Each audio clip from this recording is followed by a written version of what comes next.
German journalist and commentator Elisabeth Dampier says this lurch to the right is due to Olaf Scholz's centre-left coalition's failure on immigration and the economy. The current government, or the government that's going away now, has had some issues. That's why it failed, especially when it comes to the economy and migration. And there's a cost of living crisis in Germany, and these parties have failed to address them. So you can always see that on the two ends, people want solutions. South Wales Police have revealed plans to use live facial recognition cameras in Cardiff during this year's Six Nations Rugby Internationals. The cameras will be placed at key points across the city centre and will alert officers to anyone who is on a predetermined watch list, with the aim of keeping visitors safe. But critics have raised serious concerns about this, claiming it will turn Cardiff into an Orwellian zone of biometric surveillance. I don't really have an issue with it or anything. I think as long as it's there and it's for the safety of everybody, if anything was to sort of happen, that they'll be able to maybe zoom into the culprits and things like that. We are one of the most watched countries in the world, so it was going to happen eventually. There's not a lot we can do about it unless we're walking around with masks on, and that's not going to go down very well, is it? I'm okay because I try and keep to the laws, and so yeah, not bothered by that. I haven't got a problem with it, to be honest. Yeah. I think it's a good thing. Yeah, absolutely. The way things are going. Safety for people as well, you know. So yeah, I'm all for it. And finally, Manchester United were lucky to come away with a point, surviving a late penalty scare in their game against Everton this afternoon in the early kick-off in the Premier League. Goals from Bruno Fernandes and Manuel Ugarte. Arsenal are also unbeaten in their last 15 Premier League games, their longest unbeaten run since 2011.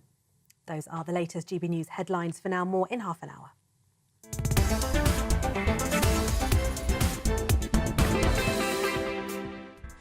Good afternoon. It's just coming up to 7 minutes after 3 o'clock. This is GB News. We are Britain's news channel. I'm Nana Akua. We're live on TV, online and on digital radio. Coming up, Sir Keir Starmer has defied Donald Trump by announcing further aid for Ukraine and fresh sanctions on Russia. On the way, the Great British Debate, I'm asking, is Sir Keir Starmer right to continue supporting Ukraine? And I've got a poll up on the GB News website. Please head over there, cast your vote now. Then, coming up in our second Great British Debate of this hour, I'm asking, should asylum seekers who lie be deported? What do you think? gbnews.com/your say. And is this Big Brother Britain? Police will be deploying live facial recognition cameras in Cardiff during this year's Six Nations Rugby Internationals. It'll mean it's meant to keep us safe, but is our privacy under threat? That's coming up in the next hour. As ever, send me your thoughts, post your comments, gbnews.com/your say.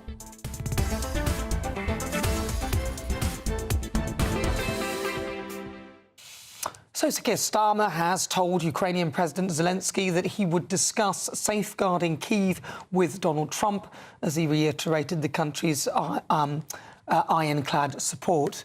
Now, it comes as the US President condemned Sir Keir Starmer and Emmanuel Macron for not doing anything to end the Ukraine-Russia war just days before they are due to visit the White House. Now, when Donald Trump was challenged on whether both world leaders were dictators, here's what he had to say.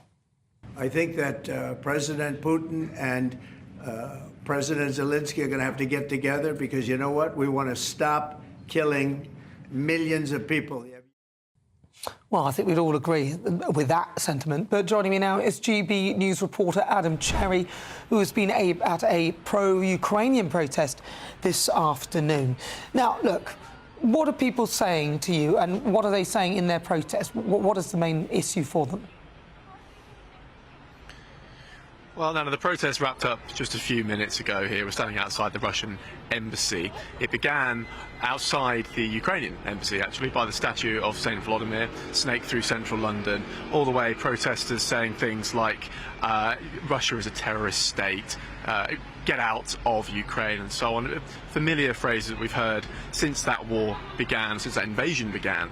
Just about 3 years ago exactly, actually. It was the 24th of February 2022. And as I say, it's wrapped up here, but we heard speeches from the likes of Emily Thornberry, who's Labour MP and the chair of the Foreign Affairs Select Committee. She said Russia must withdraw entirely and the protest must continue, the sanctions must be implemented. But as you said in your opening, of course, the real test is in a few days' time when Keir Starmer, the Prime Minister, visits Donald Trump for the first time since he became Prime Minister, meets in Washington and has to strike that balancing act between keeping Europe and Ukraine on side. As we've heard in the last hour or so, Keir Starmer saying that the for Ukraine is ironclad, whilst being friendly and keeping the US administration on side as well. So that's in a few days' time, and that is the real test now, because that, I think, will define Keir Starmer's entire premiership. Well, we shall see. Thank you very much, Adam Cherry. Well, joining me now is Defence and Foreign Affairs Editor at The Telegraph, Con Coughlin. Con, thank you very much for joining me. Now, I just want to ask you, what are your thoughts on this? Is Keir Starmer right to continue to talk about full support for Ukraine? I mean, he's been talking on Monday. There's a triple whack of measures that are going to be announced in support of them. Is this unwise timing? Yeah, well, I think in terms of supporting Ukraine, I think Starmer's in the right place. I think we need to remember that Ukraine is really fighting our war because, you know, we've got Russian aggression in Europe and the Ukrainians are bearing the brunt of Russian aggression. We've been supporting them, and we need to continue doing this because if the Ukrainians were to be defeated, this, in my view, would send a terrible signal to Putin that aggression, military aggression, pays, and that could have really terrible consequences for the future of European security. So, you know, we need to, you know, maintain our support and resilience for Ukraine, despite what Trump is saying in Washington. Yeah, but we've only maintained it to a level that keeps the war going and doesn't actually allow them to win. So I don't really see why perpetuating this is of any benefit. And I don't necessarily think they're fighting our war. I'm sure that the war was probably based on a lot of those minerals that are within Ukraine. Well, that's one way of looking at it. But I do think, actually, that the support we've given Ukraine has helped Ukraine not to be conquered by Russia. If you go back to 3 years ago when the Russians launched their invasion of Ukraine, the objective was not to capture just some territory in the east, but to occupy Kyiv, put a puppet government in place in Kyiv, and Ukraine would have become another Belarus. So, you know, I think our support, Western support, British support, has been quite important to helping Ukraine defend itself. You're right, we haven't given Ukraine the weapons it needs to win. But over the course of the war, if you look back, bit by bit, we've given them tanks, we've given them F-16s, we've given them long-range missiles. The Ukrainians now hold Russian territory, which is the first time any foreign nation's done that since the Second World War. So there are some positives. But I think, you know, everybody wants to see the war end. And what Trump has done in his own clumsy way has sort of got everybody thinking, well, you know, if there is going to be a peace deal, what would it look like? But, you know, capitulating Ukraine, in my view, is not the answer. Do you think that the tactic Trump used, because I see it as a tactic, him calling Vladimir Zelensky a dictator, which clearly I don't think he is. I just don't think he is.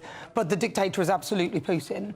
But do you think that Donald Trump was actually playing a very clever game? I mean, he has written that book, The Art of the Deal, and he does get things done.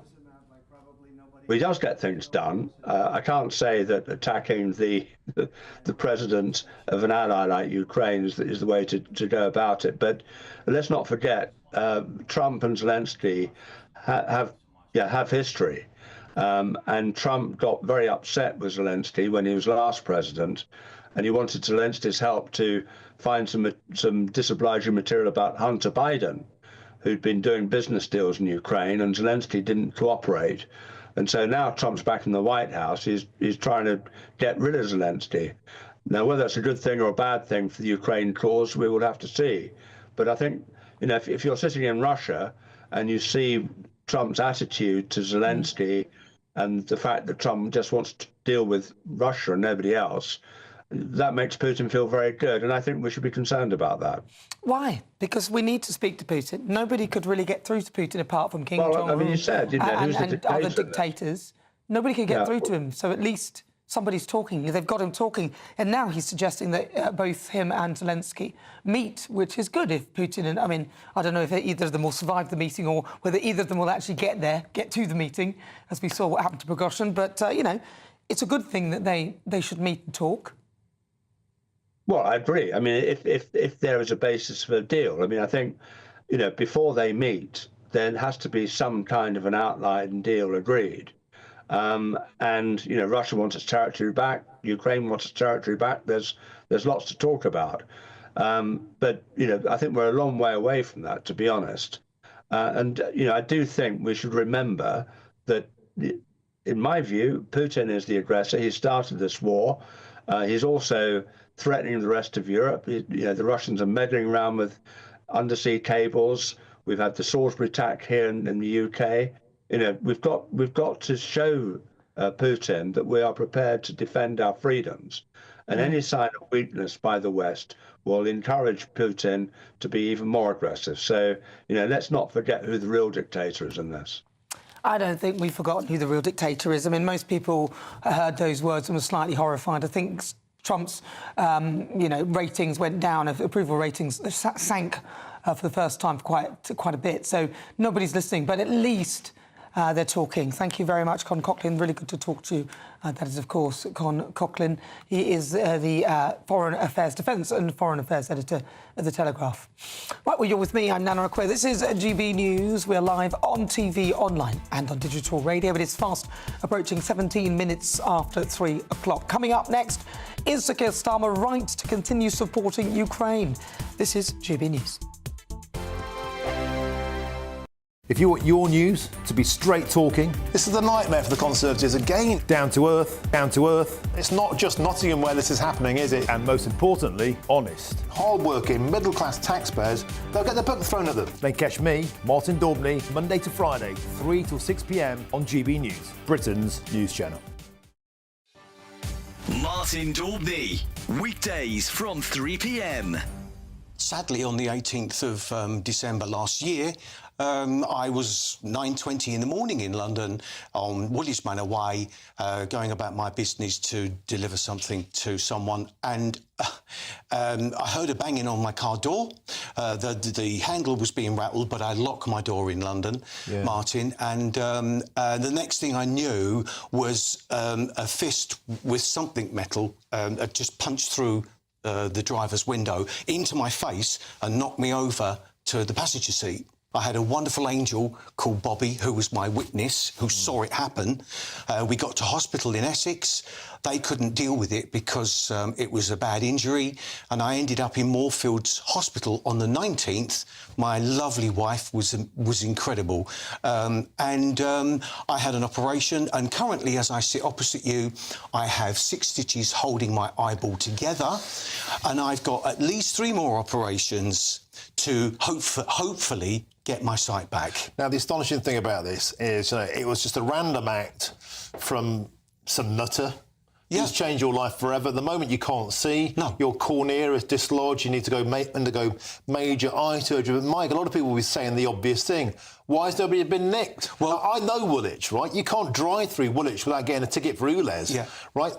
The geezer was in a van or a car? He was in a dark van, and I unfortunately wasn't able to take a photograph of the reg plate. There's got to be CCTV there. There's got to be CCTV there, and all I can say is that I do feel let down because it's GBH, it's not just stealing a handbag, not that that's making, you know, a small issue of that. That's bad enough. But being GBH, they dropped the case after 3 weeks. GB News, the People's Channel. Headliners on GB News 11 p.m. every night. It's got 3 top comedians going through the next day's newspapers so you don't have to read them, which is great. That's a good point. He's lying. I mean, maybe he's not lying. That's Headliners every night from 11 p.m. and 5 a.m. as well on GB News, Britain's news channel. This is Britain's Newsroom, where your voice matters. It's just astonishing. With expert analysis and honest opinion, we don't just keep you informed. We bring you unique perspectives you won't see anywhere else. Can't argue with any of that. When the news happens, it happens here. On Britain's Newsroom, weekdays from 9:30 a.m. Only on GB News.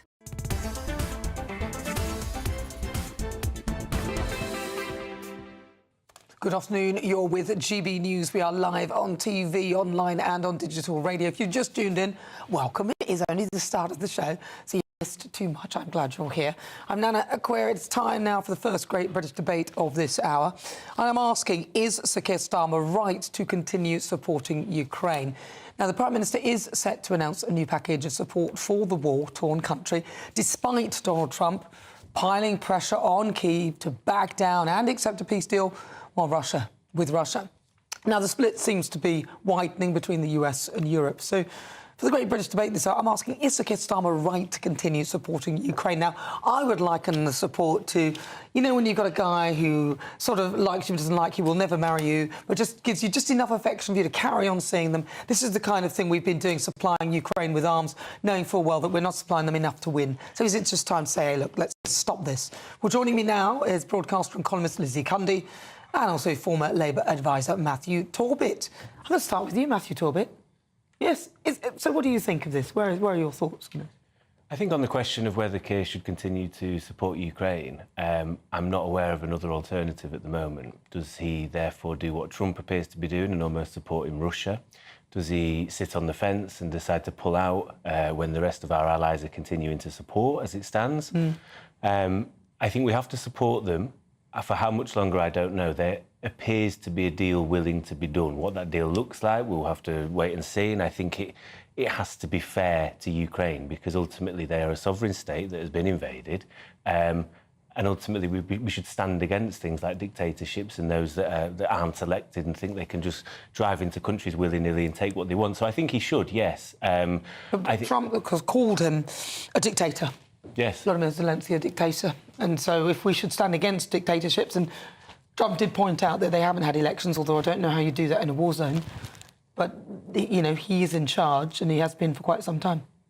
Yeah, listen, the reason why the natural world order has continued in the way it has is because the US has stood against dictatorships. Now, if they're going to switch on that, it will all fall apart, because as a set of EU nations, we don't have enough in NATO to stand against this sort of stuff without America. I think it concerns me, you know, Trump wanting £500 billion worth of minerals that, you know, for all intents and purposes can be used very well in lithium batteries. And we all know there's a man helping him in the White House that would benefit from a load of lithium batteries. So pardon my cynicism for Donald Trump's reasons for wanting to end the war and what he can get out of it. I just think, to use an analogy similar to yours, he's not offering any assurances. That's the equivalent of you being mugged outside when we get out of here, me going, I'll help you, Nana. I'm going to take that liquid out your purse, though, and they might run off with the phone anyway. There's no assurances regardless. It's a silly way to be doing things. Do you think you kind of sort of... I mean, I'm listening and I'm thinking, well, it's kind of... I mean, what would you call Keir Starmer's government then? Do you not think he's a bit of a dictator? In fact, that he's carrying out a load of stuff. Because you pointed it out and you said the world order would fall apart with dictatorships. I mean, Lizzie Cundy. Well, I would say that I have said that I think Keir Starmer is like a dictator. He stopped the local elections, didn't he? When you stop your vote, what is that? It's not democratic, is it? For me, look, we have supported Ukraine. We've given them £12.8 billion. But as Donald Trump said, there's been so much death. I mean, it's frightening. This is the sort of unwinnable war. So we have to have a peace deal. My friends that are from Ukraine want this peace deal to happen because of the bloodshed. You know, it's horrific. And it's just a shame that Starmer can't put his own people first, rather than sort of say he's going to send deleted troops. You know, we haven't got an army to send to Ukraine. It's laughable, isn't it? You know, we've got 72,000 in the army. 10,000 of those aren't fit to serve. You know, it wouldn't even fill Wembley Stadium. It's shocking. And Keir Starmer, really, I think he's going to be shaking like a bartender making a martini on that plane over to Washington. And, you know, it would just make me laugh if Nigel Farage opens the door of the White House. But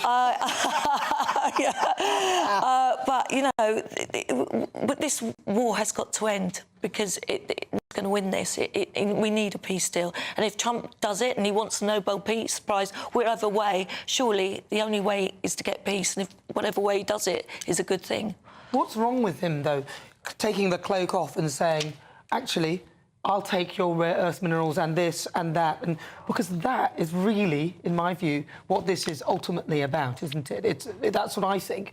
And he's just literally taken apart everything else and just said, OK, well, I'll tell you what, I'll take some of this and some of that. And isn't that what they're really fighting for underneath this? I mean, we've seen similar in the Middle East with things like oil, potentially. I think part of it also as the egotist that he is, he's desperate to have a Nobel Peace Prize for anything, anywhere. So to say that has got peace in Russia and Ukraine would be something to say. However, what sort of peace is it? Will it be a meaningful and lasting peace? The Danish Secret Services said if they have intelligence that if the Russians spot a weakness in NATO, which it may well be America at the moment, within 5 years they will pronounce war again on another EU country. So before you know it, we have tanks driving through Kyiv, ending up in Belarus, ending up in Poland, and we don't know how that will end. So... Oh, well, that's just so catastrophic, isn't it? You're catastrophising.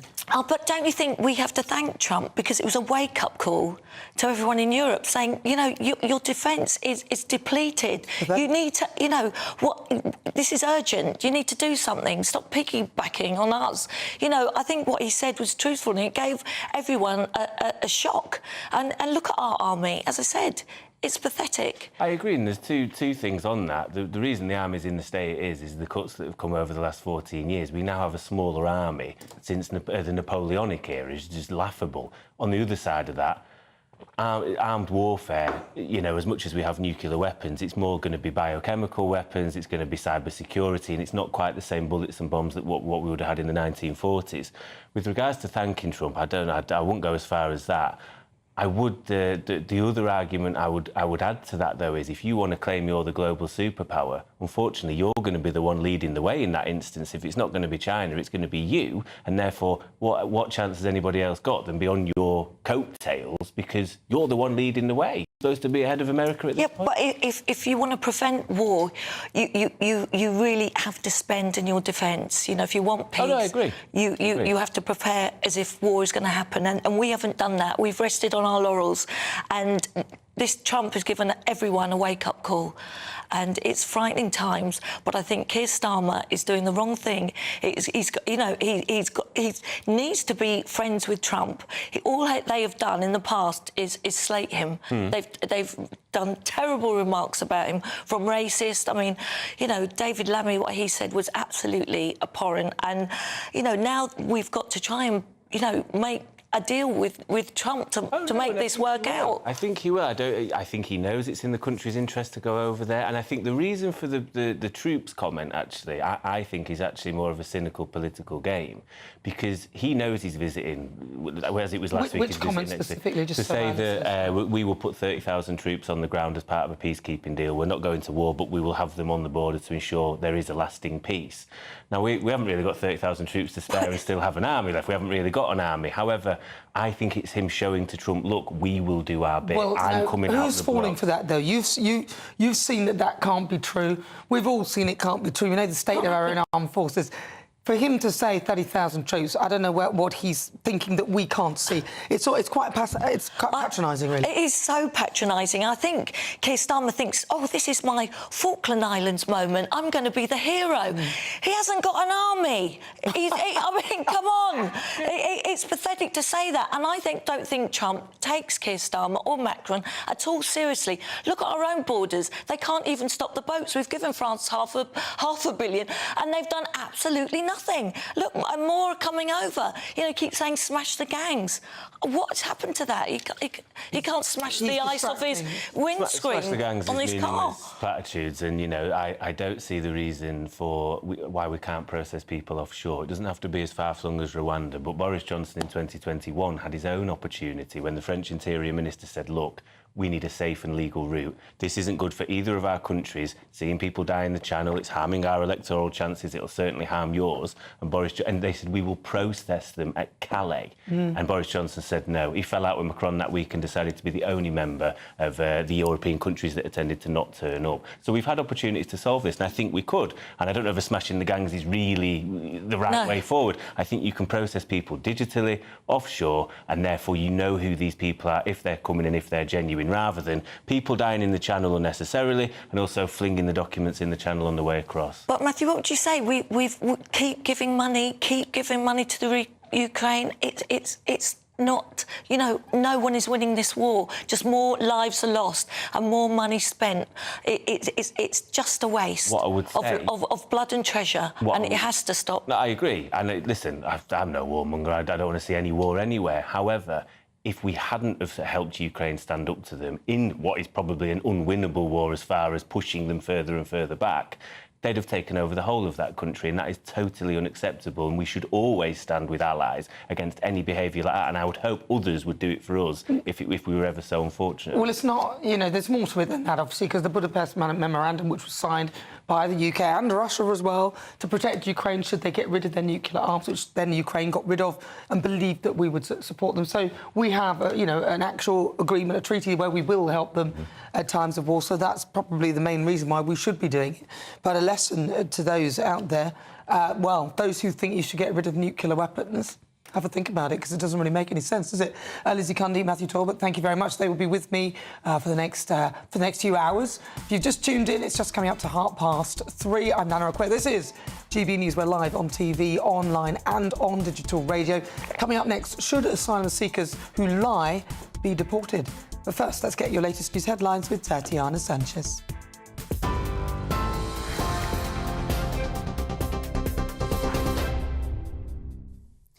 Nana, thank you. The top stories this hour. The Prime Minister has told President Zelensky he would discuss safeguarding Kyiv's sovereignty with US President Donald Trump as he reiterated the UK's ironclad support in a call this morning. And Sir Keir Starmer and the European Commission President Ursula von der Leyen have also agreed Europe must step up for the good of the collective European security, also in a call today. This comes as Starmer is expected to confirm a timeline to raise defence spending as he prepares to travel to Washington to meet Donald Trump next week. The Prime Minister will have to walk a tricky line stateside, balancing the UK's support for Ukraine with the need to keep the US on side. Well, that's as President Trump has accused Emmanuel Macron and Sir Keir of not doing anything to end the war. Meanwhile, he also said Volodymyr Zelensky and Vladimir Putin need to get together, and he thinks a peace deal can be done. Meanwhile, hundreds of people are gathering in support of Ukraine as they prepare to march to the Russian embassy in central London. The marchers have been assembled at a statue of St. Vladimir, a national saint of Ukraine, near Holland Park. Protesters are carrying placards including "Stand with Ukraine, up to Putin and Trump, and don't betray Ukraine." Elsewhere, the 3 hostages released by terror group Hamas this morning have now entered into Israel, with the Israeli military reporting the 6th hostage has been handed over and received by the military. Those returned are the last living hostages from a group of 33 due to be freed in the first stage of the ceasefire deal that took effect on the 19th of January. Israeli hostages Tal Shoham and Avira Mengusto were handed over to the Red Cross early this morning. And 3 people have been arrested in connection with the disappearance of a man who went missing more than 20 years ago. Robert Scott Clive, known as Scott, was last seen on the 10th of October in 2002 following a night out in North Shields, North Tyneside, where he'd moved to from Scotland a few months earlier. A murder investigation was launched despite no body being found. Northumbria Police said it's now arrested 2 men in their 40s and 50s, as well as a woman in her 40s on suspicion of murder. More on this as soon as we get it. And those are the latest GB News headlines for now. More from me in half an hour. For the very latest GB News direct to your smartphone, sign up to News Alerts by scanning the QR code or go to gbnews.com/alerts. Join me, Camilla Tominey, for a frank and honest discussion with those in power that cuts through the spin and gets to the heart of the issues shaping our nation. You haven't confirmed that you want to stand as leader, but you haven't ruled it out either. This report basically says that he's not fit to stand trial. Is he indecisive? Incompetent? I deliver the dose of reality Westminster needs. That's the Camilla Tominey Show at 9:30 every Sunday on GB News, the People's Channel, Britain's news channel. Good Afternoon Britain isn't just about us. The wonderful thing about this programme is it's about everyone watching. It's an interactive programme. Well, there absolutely is something to see here, and we're going to be talking about it more. Whether it's breaking royal news, Will, please bring us up to date, or indeed a particularly punchy speech in the House of Commons. Very, very curious. We bring it to you live, and then we bring you live reaction as well. That's Good Afternoon Britain, weekdays from midday. Only on GB News, the People's Channel, Britain's news channel. Hi, I'm Michelle Dewberry, and my show is your opportunity to cut through all the noise and dive in headfirst to some robust debates. Ideas clash. Situation, No, Because the failure is... You're deliberately avoiding my point. Nothing's held back. And if you think this is the end of it, wait for more. And we do not shy away from the difficult stuff. Sometimes I want to shake people and say, if only you understood. So join me on Jubes & Co. weeknights at 6 p.m, only on GB News, Britain's news channel. It's Patrick Christie's Tonight, and here we do things differently. It's explaining the absolute madness of this, doesn't it? It's explosive. I mean, this is very good. It's lively. 850. Your government sat there, Sean, and it did nothing. It's controversial. And the Middle East has been in turmoil since before I was born. It's everything you need to kickstart your evening. Everyone's had their Weetabix tonight. I love to see it. That's Patrick Christie's Tonight, weeknights from 9 p.m. Only on GB News, the People's Channel, Britain's news channel. In the GB newsroom, we bring you the news as it happens. With our team of dedicated journalists across the UK. We're ready to keep you up to date with what's happening every half an hour, every single day. Bulletins here on GB News, the People's Channel, Britain's news channel. We're proud to be GB News, the People's Channel. And as you know, we always love to hear your views. Now, there's a new way of getting in touch with us at gbnews.com/yoursay. By commenting, you can be part of a live conversation and join our GB News community. You can even talk to me, Bev Turner, or any of the members of the GB News family. I'm Christopher Hope. From pop stars to politicians, I'll interview anybody in a pub who's got a political opinion. Join me every Friday on Spotify, Apple Podcasts, YouTube or gbnews.com, or wherever you get your podcasts. This is GB News, the People's Channel.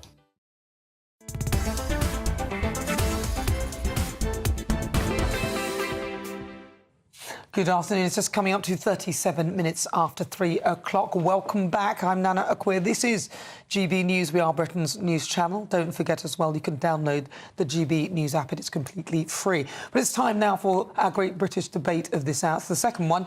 And I'm asking, should asylum seekers who lie be deported? Now, immigration judges have accepted that migrants challenging their removal have deliberately lied in their appeal, but still get granted the right to remain in Britain under the European Convention of Human Rights. Yeah, that thing, it keeps cropping up every single time. In America, as you know, with Prince Harry, the debacle with his visa, he may well have lost and may still lose his a right to be there, having been given a visa. So somebody who's perfectly nice and who they know about, but has lied on a form, so he hasn't come there via legal means, they're prepared to deport somebody if they lie. That, do you think, should apply to migrants who come here via dinghy? I think it should, but what do you think? For the Great British Debate this hour, I'm asking, should asylum seekers who lie be deported? Now, not just for lying, as in just lying generally. Oh, did you have one biscuit? No, I had 3, or something like that. But I mean, genuine lies. Lizzie Cundy. Look, if you lie, you're being fraudulent. Ask Rachel from accounts about that on her CV. You shouldn't lie, OK? And there's a reason why they're lying. Well, she might say that everybody sort of expands their work credentials when they're filling in things like CVs and LinkedIn. Well, you shouldn't, especially when it's the most powerful job in the country. You shouldn't be lying, that's for sure. But yeah, if you lie and you're hiding something, you're being dishonest, and you should be deported. I'm sorry. Look, this country, it's on its knees. We are bursting at the seams. So, yes, if you lie, you need to go. Look, in 5 years' time, our country's, the population is going to be 72.5 million.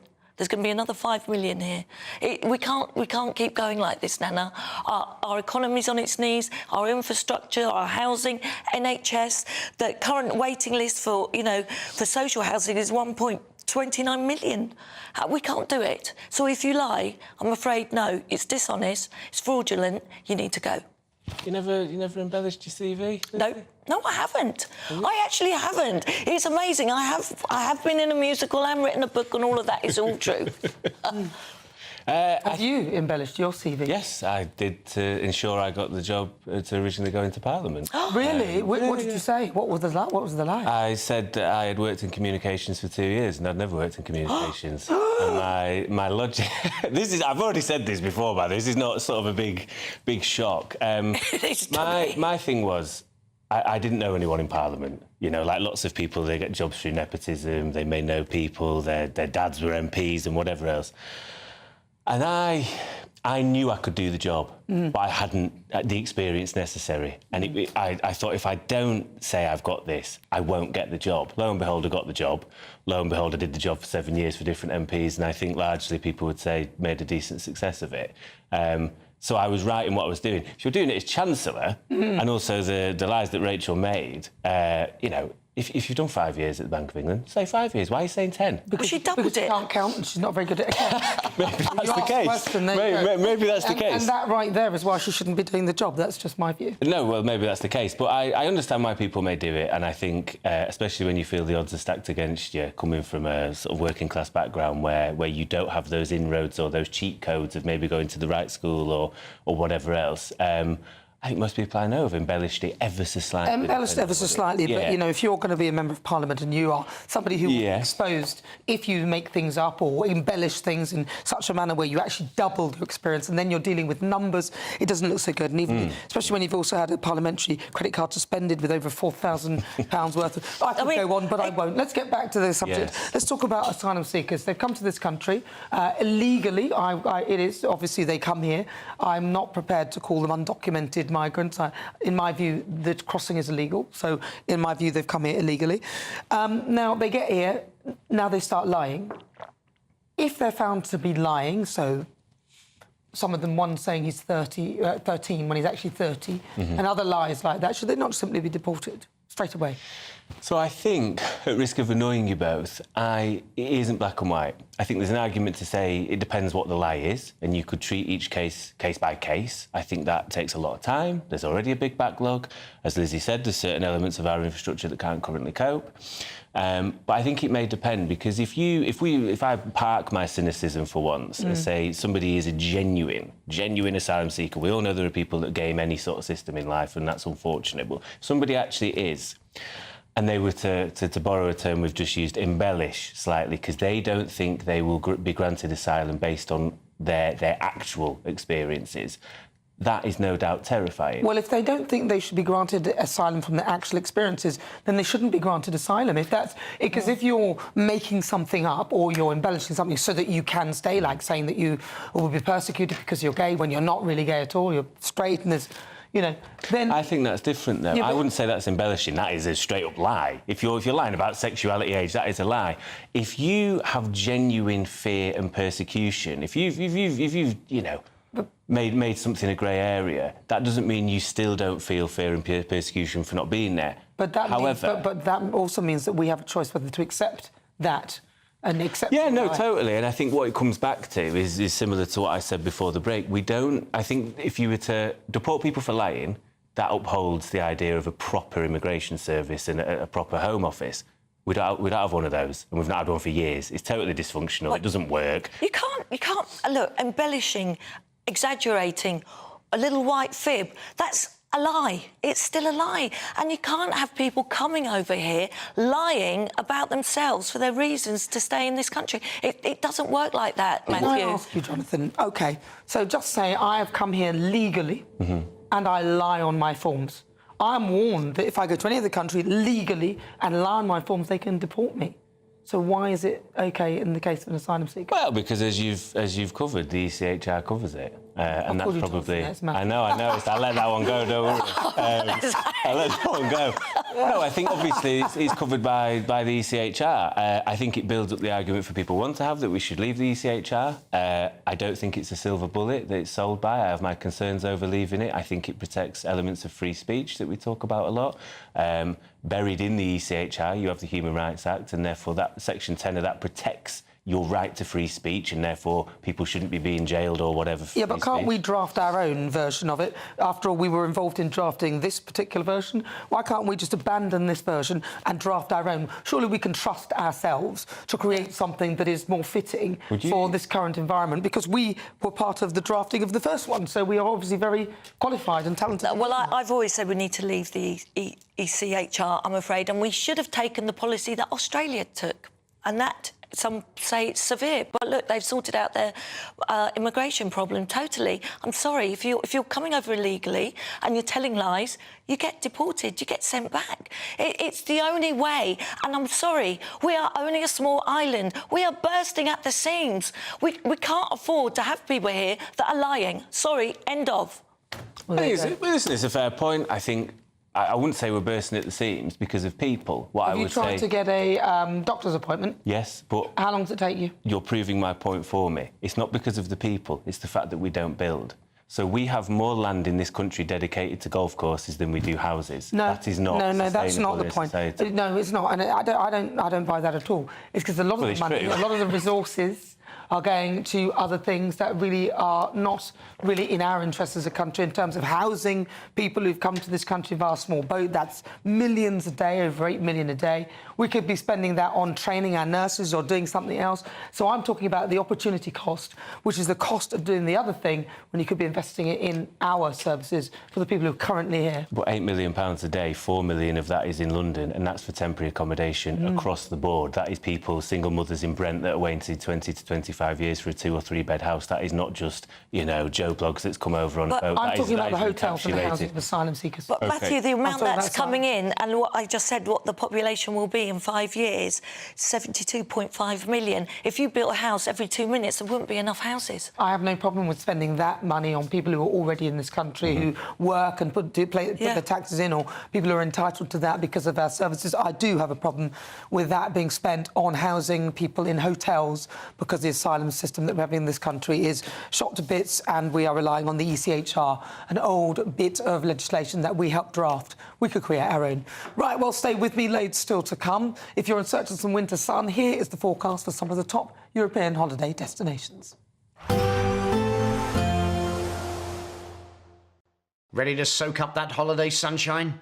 Won't we need some cover? No worries, all sorted. All Clear Travel Insurance sponsors GB News Travel Destinations forecast. Eastern parts of the Mediterranean experiencing below average temperatures and also some heavy showers at times. These are set to affect Athens and also Santorini, but as we move our way westwards across the Mediterranean, largely mild, largely settled. There are a few showers affecting Nice and parts of the Balearic Islands, but elsewhere across Spain, Portugal, Madeira and also Tenerife, largely settled, and it remains that way as we head into the new week. Sunny spells and the best of the temperatures, and a gradual improvement in temperatures across Santorini. All Clear Travel Insurance sponsors GB News Travel Destinations forecast. Hello there, welcome to your latest GB News weather forecast from the Met Office. It's still fairly bright out there, but it is turning wet and windy as we head into tomorrow. Met Office warnings out for the wind and the rain, and at the moment between weather systems, but this area of low pressure will be responsible for the wet and windy weather sweeping across the UK. However, the southeast will hold on to the driest weather for longest. Heading into this evening time, a quiet end to the day for many. Plenty of clear spells as we head into the early hours. The wind's falling light, so there will be some mist and fog patches forming for a time. However, later on, wet and windy weather starts moving in. So the cloud increases, the temperatures start to rise. We start to see the risk of gales around coasts in the west, and the rain moves in as well. Northern Ireland, western parts of Scotland getting off to a wet start on Sunday morning. The rain will be heavy at times. So if we look at the details, we can see Shetland and Orkney seeing some Dry spells initially, but it won't be long before the rain moves in here. Heavy rain across much of central, southern, western parts of Scotland. Some tricky travelling conditions with gusts of 60, 70 miles an hour possible. Northern Ireland, very similar too. Parts of northern England dry in the east, but wet in the west. Outbreaks of rain moving into Wales, the West Country as well through the morning. This turning increasingly heavy.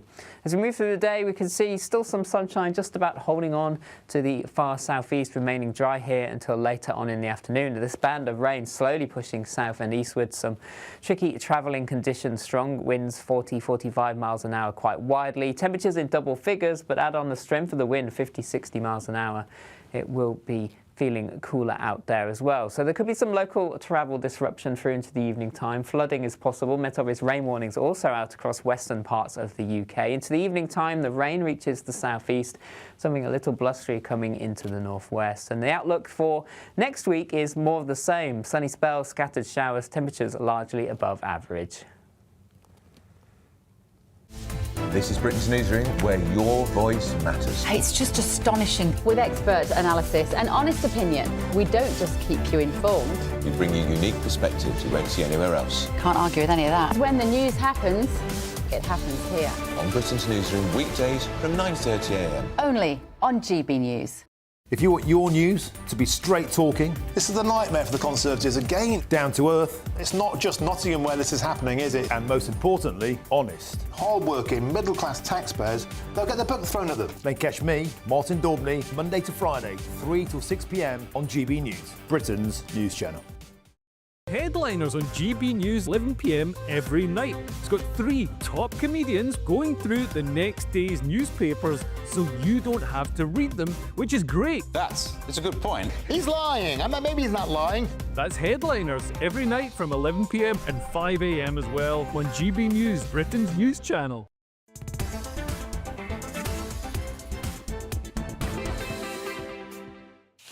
Good afternoon. If you just tuned in, where have you been? You've missed almost the full first hour, but it's fine. There's a couple more still left. I'm Nana Akua. Glad you're finally here. We're live on TV, online and on digital radio now. I don't know what I think about this, but what do you think? Ahead of the Six Nations match in Cardiff today, authorities have introduced citywide facial recognition, now the first use of such technology in the UK. It comes as yesterday, tech giant Apple removed an advanced security tool following a row with the UK government. Well, joining me now is GB News reporter Jack Carson. Jack, welcome. Really good to see you. So what do you think, Jack? Is this a big deal or not so much? Well, it's been a bit of a mixed reaction, really, from people that we've been speaking to today. I mean, you can probably see just over my shoulder, this is one of the live facial recognition vans. So we believe this is almost the control centre that cameras across what is called a zone of safety are feeding into, and essentially they are live facial recognition. It uses technology to scan people's faces and then compare them to a known watch list. Now, that watch list has people who are wanted in connection with crimes, people who are maybe banned from an area, banned from rugby stadiums for whatever reason that might be, or people that may well pose a risk to the public and are on that watch list as well. We've seen them and the cameras on lampposts. They look almost like bugs that sit on the lamppost, and small cameras in them which essentially detect people's faces. Now, the police say that this it works in the same way as those traditional kind of live camera deployments that police use at protests and as such. An Assistant Chief Constable Trudy Mayrick of South Wales Police says that this is to try and keep the public safe. They say that this technology helps them achieve that. They also talk about the concerns which are raised around the use of this technology, saying it's never resulted in a wrongful arrest. But we've been speaking to people today to find out about, are they concerned or are they happy with this technology in use? Here's what they've told us. I don't really have an issue with it or anything. I think as long as it's there and it's for the safety of everybody, if anything was to sort of happen, that they'll be able to maybe zoom in to the culprits and things like that. We are one of the most watched countries in the world, so it was going to happen eventually. There's not a lot we can do about it unless we're walking around with masks on, and that's not going to go down very well, is it? I'm okay because I try and keep to the laws, and so yeah, not bothered by that. I haven't got a problem with it, to be honest. Yeah. I think it's a good thing. Yeah, absolutely. The way things are going, safety for people as well, you know. So yeah, I'm all for it. Well, you're getting from people there, I think people are actually just accepting that with so much use of CCTV now, this is actually becoming more of the norm, and so people here haven't necessarily been bothered, but there are those concerns around how this is an expansion of police surveillance and maybe something out of 1984. All right, Jack Carson, thank you very much. Really good to talk to you. That's Jack Carson. He's talking about facial recognition cameras. But we've got them everywhere. I just have to look at my iPhone. It opens up when it looks at me. I look at it, depending on whether I'm wearing a wig. But it's great because it can work out even with glasses and everything else. But yeah, we use facial recognition all the time. But I don't think it's that good with darker people or with, it says on here, non-binary people. They made that up, non-binary, honestly. Right, stay with me next. My niggle, where I take on Big Brother Britain as Apple remove a major security tool for millions of iPhone users in a clash with Keir Starmer's government. Well, stay with me, but first let's get an update with your weather.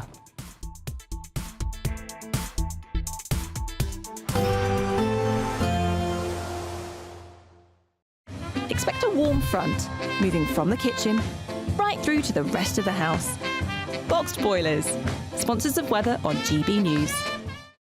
Hello there, welcome to your latest GB News weather forecast from the Met Office. It's still fairly bright out there, but it is turning wet and windy as we head into tomorrow. Met Office warnings out for the wind and the rain, and at the moment between weather systems, but this area of low pressure will be responsible for the wet and windy weather sweeping across the UK. However, the southeast will hold on to the driest weather for longest. Heading into this evening time, a quiet end to the day for many, plenty of clear spells as we head into the early hours. The wind's falling light, so there will be some mist and fog patches forming for a time. However, later on, wet and windy weather starts moving in. So the cloud increases, the temperatures start to rise. We start to see the risk of gales around coasts in the west, and the rain moves in as well. Northern Ireland, western parts of Scotland getting off to a wet start on Sunday morning. The rain will be heavy at times. So if we look at the details, we can see Shetland and Orkney seeing some dry spells initially, but it won't be long before the rain moves in here. Heavy rain across much of central, southern, western parts of Scotland. Some tricky travelling conditions with gusts of 60, 70 miles an hour possible. Northern Ireland, very similar too.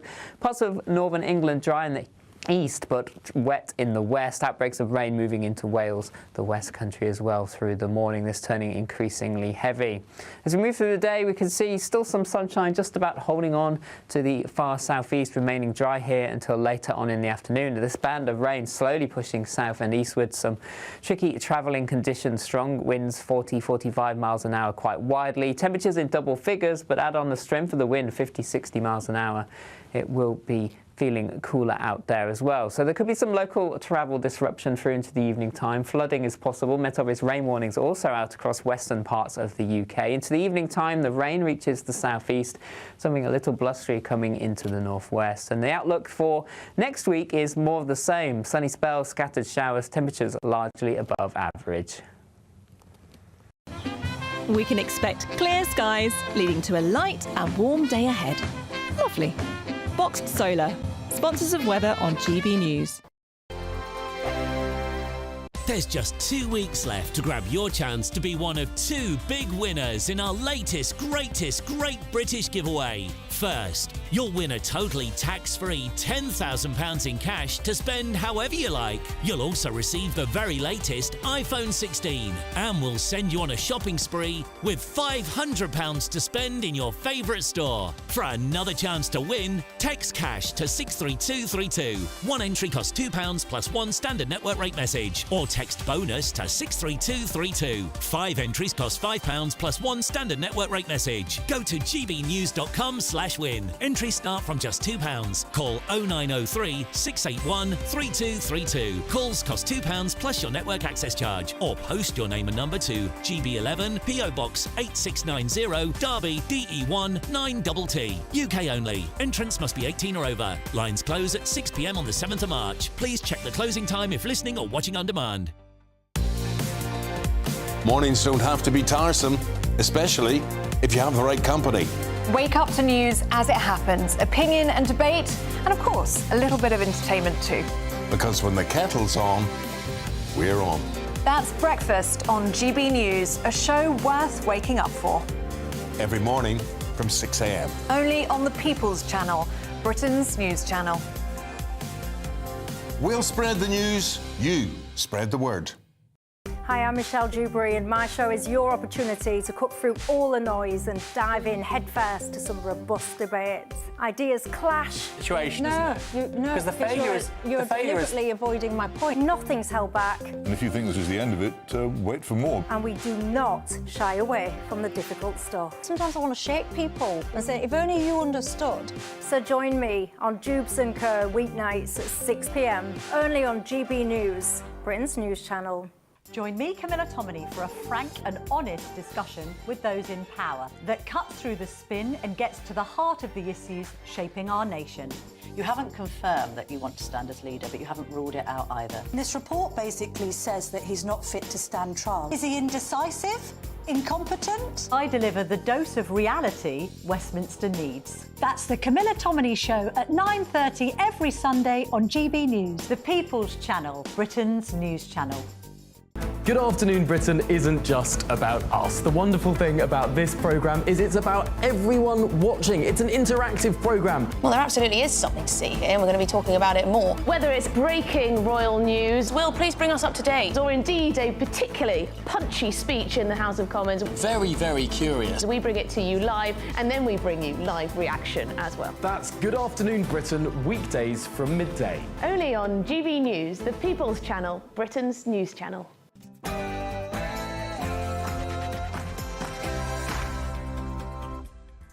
Hello, good afternoon and welcome to GB News. We are live on TV, online and on digital radio. I'm Nana Akua, and for the next few hours, me and my panel will be taking on some of the big topics hitting the headlines right now. This show is all about opinion. It's mine, it's theirs, and of course it's yours. We'll be debating, discussing, and at times we will disagree, but no one will be cancelled. So joining me for the next few hours, former Labour advisor Matthew Talbot, and also broadcaster and columnist Lizzie Cundy. Coming up in my niggle, I take on Big Brother Britain as Apple remove a major security tool for millions of iPhone users in a clash with Sir Keir Starmer's government. Is this the start of Stasi surveillance? Bit of a U-turn from what the Prime Minister said 10 years ago. Surveillance should be targeted at those that need to be identified, etc. But it shouldn't be general and shouldn't apply to the public in general. Sir Keir Starmer also said it's time for Europe to step up and take charge of its own security ahead of meeting with Donald Trump in Washington next week. So for the Great British Debate this hour, I'm asking, is Sir Keir Starmer right to continue supporting Ukraine? I've got a poll up on the website. Cast your vote now. And in a GB News exclusive, Boris Johnson is rumouredly plotting a comeback, which could leave Nigel Farage facing a huge threat. So I'm asking, can Boris save the Tories?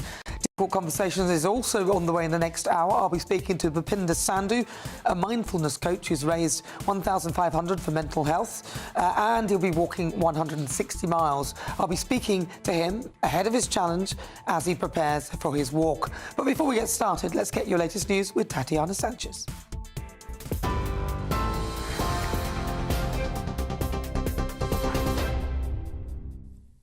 Nana, thank you and good afternoon. The top stories. The Prime Minister has told President Zelensky he would discuss safeguarding Kyiv's sovereignty with US President Donald Trump as he reiterated the UK's ironclad support in a call this morning.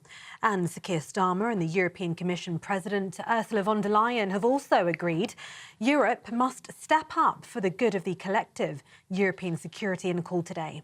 This comes as Starmer is expected to confirm a timeline to raise defence spending as he prepares to travel to Washington to meet Donald Trump next week. The Prime Minister will have to walk a tricky line stateside, balancing the UK's support for Ukraine with the need to keep the US on side. That's as President Trump has accused Emmanuel Macron and Sir Keir of doing nothing to end the war. Meanwhile, he also said Volodymyr Zelensky and Vladimir Putin need to get together and thinks a peace deal can be done. Meanwhile, hundreds of people have gathered in support of Ukraine as they prepare to march to the Russian embassy in central London. The marchers have assembled at a statue of St. Vladimir, a national saint of Ukraine, near Holland Park.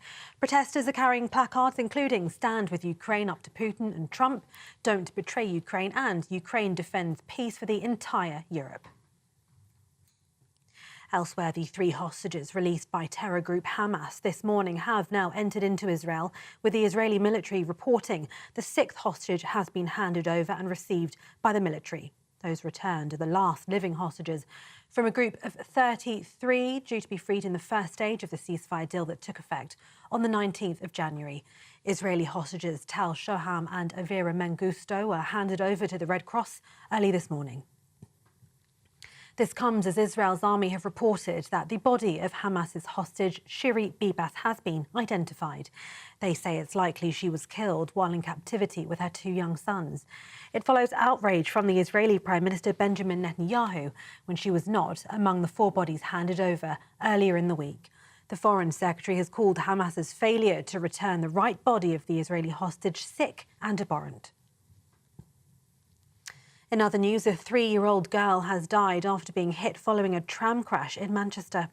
Police are currently in attendance on Mosley Street following the collision between a Metrolink tram and a white Mercedes-Benz van. Greater Manchester Police said the girl was taken to hospital after the crash but died from her injuries. Arrests have been made. Elsewhere, 3 people have been arrested in connection with the disappearance of a man who went missing more than 20 years ago. Robert Scott Clive, known as Scott, was last seen on the 10th of October in 2002 following a night out in North Shields, North Tyneside, where he'd moved to from Scotland a few months earlier. A murder investigation was launched despite no body being found. Northumbria Police said it's now arrested 2 men in their 40s and 50s and a woman in her 40s on suspicion of murder. German voters will head to the polls tomorrow to decide who they want to lead the next government. It's expected that the Conservative Christian Democrats will become the biggest party in power, but there's also been a rise in support for the far-right Alternative for Germany party. German journalist and commentator Elisabeth Dampier says this lurch to the right is due to Olaf Scholz's centre-left coalition's failure on immigration and the economy. The current government, or the government that's going away now, has had some issues. That's why it failed, especially when it comes to the economy and migration. And there's a cost of living crisis in Germany, and these parties have failed to address them. So you can always see that on the 2 ends, people want solutions. And South Wales Police have revealed plans to use live facial recognition cameras in Cardiff during this year's Six Nations Rugby Internationals. The cameras will be placed at key points across the city centre and will alert officers to anyone who is on a predetermined watch list with the aim of keeping visitors safe. But critics have raised serious concerns, claiming it will turn Cardiff into a Orwellian zone of biometric surveillance. Well, GB News spoke to some residents in Cardiff. I don't really have an issue with it or anything. I think as long as it's there and it's for the safety of everybody, if anything was to sort of happen, that they'll be able to maybe zoom in to the culprits and things like that. We are one of the most watched countries in the world, so it was going to happen eventually. There's not a lot we can do about it unless we're walking around with masks on, and that's not going to go down very well, is it? I'm okay because I try and keep to the laws, and so yeah, not bothered by that. I haven't got a problem with it, to be honest. Yeah. I think it's a good thing. Yeah, absolutely. The way things are going, safety for people as well, you know. So yeah, I'm all for it. And those are the latest GB News headlines for now. I'm Tatiana Sanchez. More news from me in half an hour.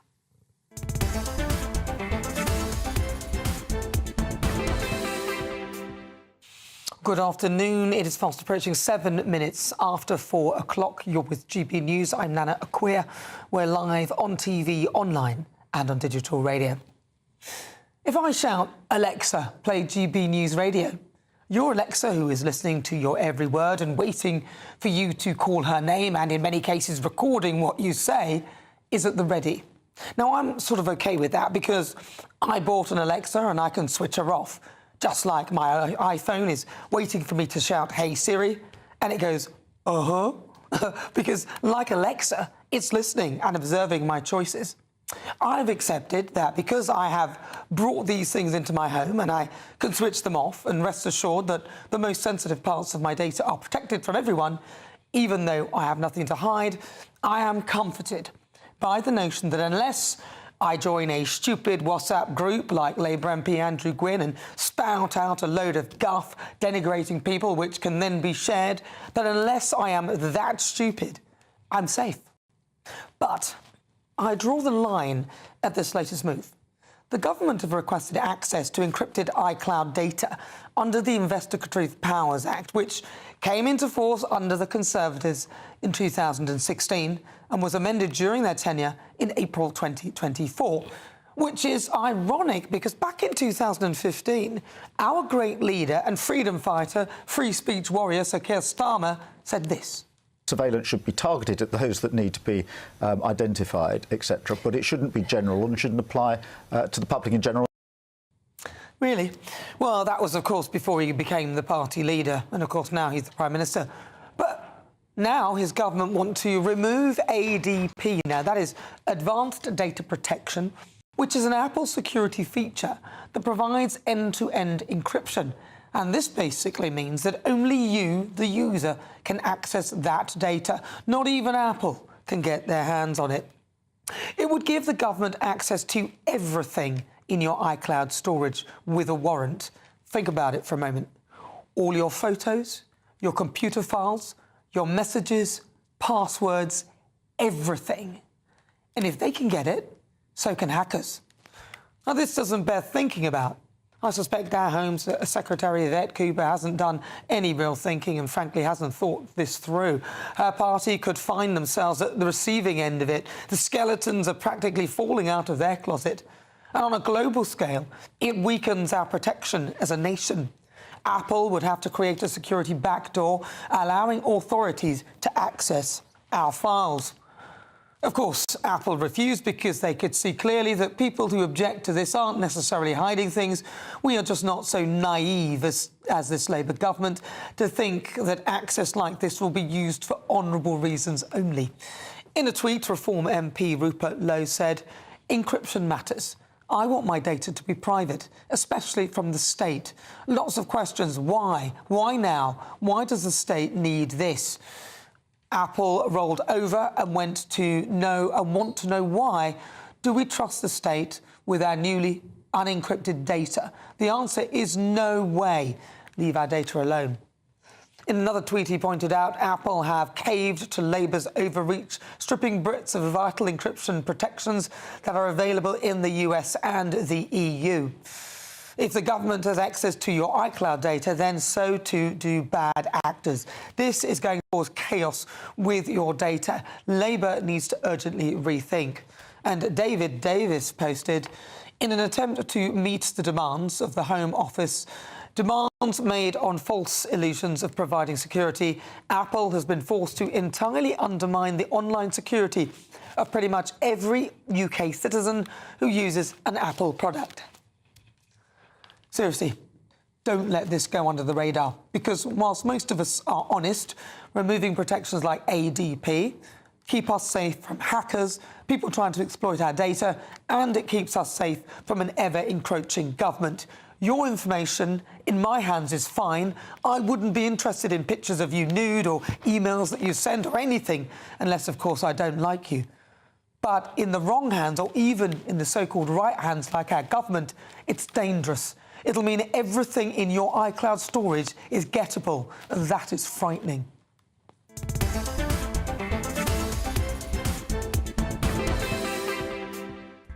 So before we get stuck into the debate, here's what else is coming up today. For the first great British debate of this hour, I'm asking, is our privacy under threat?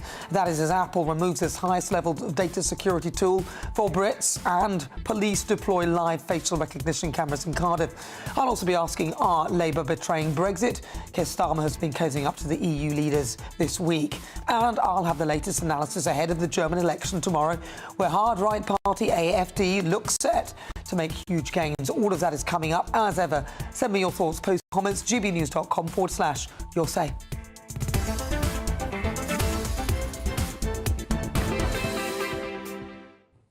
So I'm joined now by tech expert Jasper Hamill and Labour activist Chris Worrell. All right, Jasper, Chris, welcome. Jasper, I want to start with you. Is this a bad thing? It's a very bad thing. We have the right to keep secrets, and Apple is a company that's committed to privacy. In fact, it views it as a human right. In the olden days, if we had something in our diary and we locked it in a drawer, you would expect that the government wouldn't kick down the door, drag it out the drawer, and then use it against you. Now, I'm not suggesting that's necessarily about to happen. Well, if you did something bad, they could do that, come into your home, break up the door with the warrant, which is what they'll have, and do that. Yes, they could, but the expectation was that it wouldn't happen to you if you were a law-abiding citizen. And it was quite unlikely that you would have a door kicked down. I think the danger here is not only does it give the state, it gives you less ability to protect your secrets, gives the state easier access those secrets, and it gives the bad guys easier access those secrets. And it's Britain is now the only country in the world where ADP is not allowed, and I don't think that's a step forward. I think it's a step backwards, and we have to ask, what does the government want? Why is it doing this, and has it got our best interests at heart? All right, let's Chris Worrell. Well, look, I mean, if Apple was as good at fighting crime as they are dodging tax, we wouldn't even need to be having this conversation. And they're not fighting for our privacy with this refusal to comply with our laws. They're simply fighting for headlines. They've literally refused the secret order, and in retaliation, they've wiped it away for every Apple user's expense. Meanwhile, terrorists, pedos, illegal grooming gangs, and illegal migrant smugglers, they're all cashing in. But still, you know, and well, Chris, that's if they use this on those people, or whether it's targeted at those people. Because what you often find is that the good guys get caught in the headlights, and because there are so many more good guys, that if you keep catching these guys, then you'll keep catching people. It's always the good guys who seem to get caught in this.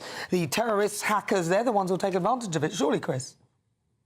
No, it's a nonsense. I mean, you look at the Encro chat scandal, you know, that was all done by AI-driven surveillance. So we've got to remember where this is going. Apple, they bent over to Beijing. It's not about privacy policy. It's about picking paymasters. They put their servers on a government system. This isn't that far. Australia, they're trying to fight them there too. And they've got to remember that eventually with quantum computing and AI-driven surveillance, decryption is not even going to be a thing. Things are moving so fast right now. And who do you want to get there first, GCHQ or the CCP? It's a bigger thing than just worrying about, you know, what's on Rupert Lowe's laptop. Jasper, I saw you nodding your head there. You're in agreement with some of that. Well, I agree with more or less everything you've said, to be honest. I think the tax thing clearly is an issue, and we do need to be aware of quantum computers cracking encryption. We've probably got about 10 years left before what's called quantum supremacy is achieved, and all our encryption becomes a nonsense anyway. And there's strong evidence that the CCP and other rival states are actually gathering encrypted data for that moment. So they've probably got vast amounts of business secrets, state secrets, and the minute that it's crackable, it's going to be cracked. So I guess the point is that maybe we shouldn't trust in encryption at this moment anyway, because it's a temporary protection. But I still do think the point stands. You know, we should have the option, and I think Britain standing alone against encryption that is popular among businesses and individuals is slightly concerning, even though, Chris, I agree with everything you said. But what about the photos in your iCloud? All the things that you put in there, so this is everything that's in your iCloud. So that's anything. So once you two appear to be agreeing with it, I'm looking at this thinking, well, I'm not comfortable with that.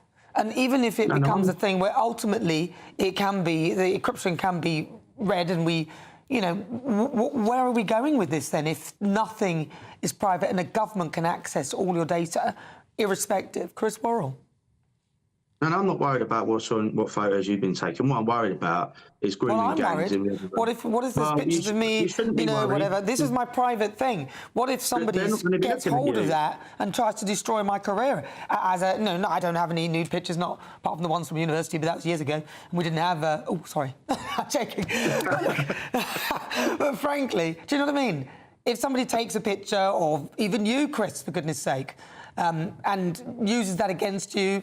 Maybe it wasn't something that you've put on there that is your personal picture. You know what I mean? People can get access to data and do bad things with it. But my point is, if pedos' WhatsApps are protected more than our national security, maybe, just maybe, something's wrong with that. And I'm sure the government will give protections to those that aren't committing crime or aren't suspected of committing crime or terrorism. But when we've got smuggling gangs coming over and we've got child sex traffickers and groomers at large, this is a good step in the right direction, in my opinion. Yeah, but you say that you think the government might do that, but sometimes these things would come out, destroy your career, and then, oh, yeah, sorry about that, we were totally wrong, but you're finished. And that's the problem with this. Surely Jasper, is there anything else that could come down the line that you can perceive that might be able to keep data private?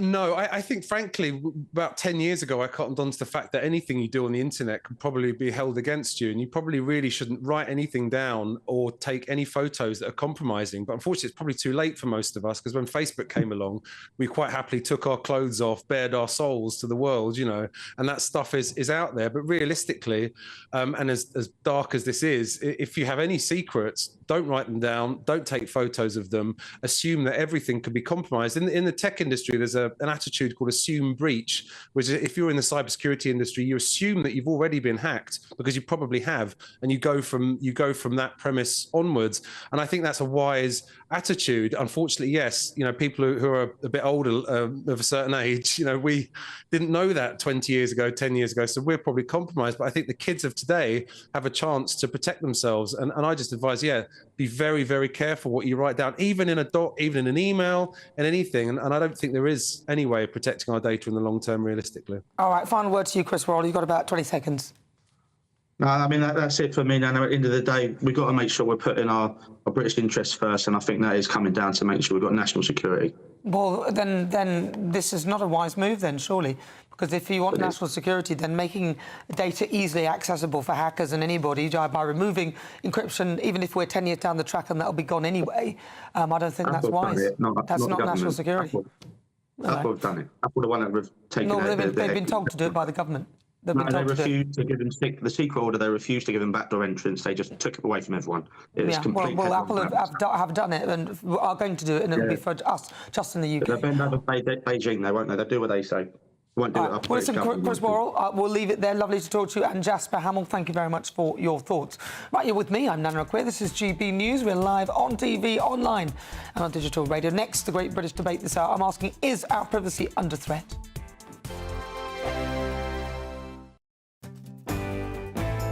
Hello there, I'm Eamon Holmes. Thank you for joining us on GB News, Britain's news channel.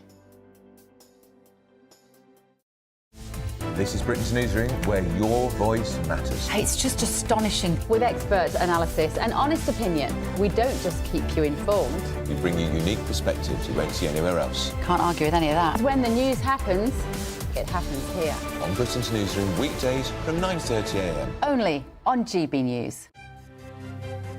GB News Breakfast, every day from 6 a.m. Now, we're going to introduce you to a friend of mine, friend of the programme now, and that is Katie Nicholl. Katie is the royal correspondent at Vanity Fair, and she has got a tale to tell. And this tale began, here we are on Valentine's Day, Katie, and this was 2 years ago, and this was a horror story we're talking about. Yeah, it was a bit of a horror story. It wasn't the Valentine's I'd wanted or expected. I got a call from the Royal Free. I'd been in for an MRI earlier on in the January and for my liver. And I got a call saying that I had cholangiocarcinoma, which I had no idea what it was. I have no idea what it is. I know. Well, Dora, who is my surgeon, this is your surgeon. It's a very important lady, and this is Dr. Dora. And you really did do the explorer bit. You had to go in there and cut out this cancer. Yeah, correct. Tell us what sort of cancer this is. So this is a primary liver cancer that arises from the bile duct of the liver. So it's not a metastatic coming from elsewhere, it's a primary. It doesn't arise from the hepatocyte itself. I mean, imagine that the liver is like a red thing, and inside it growing something like a green tree with a lot of branches. So within those branches, we have the epithelial cells, the bile duct cells, and this is where this cancer comes from. I felt that I was possibly perimenopausal. I was getting these heart palpitations. I was getting really, really bad sense of indigestion, but nothing that was making me overly concerned. But I was with a girlfriend and she just said, "Are you all right?" And I burst into tears. I said, "I just don't feel myself." And she said, "Just go see your GP." And I did. GB News, the People's Channel. Exciting news. Every Friday, my Patrick Christie's Tonight Show is going to have a twist to it. We're welcoming some special guests. You. That's right, on Fridays I'm going to be doing my show in front of a live studio audience because this show is about you and what you have to say. It's going to be the same big debates, same big topics, same big opinions. But every Friday night at 9 p.m, you are invited to come on down to Patrick Christie's Tonight to be a part of the action. Only on GB News, the People's Channel, Britain's news channel.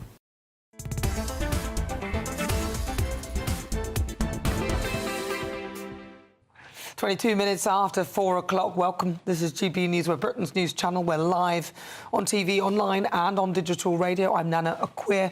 Don't forget, if you want to catch up with this show, use the GB News app. It is completely free. But it's time now for the Great British Debate this hour. And I'm asking, is our privacy under threat?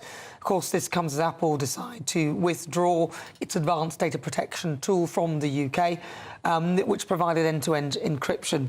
But the government have pushed for a backdoor into your data, citing national security concerns.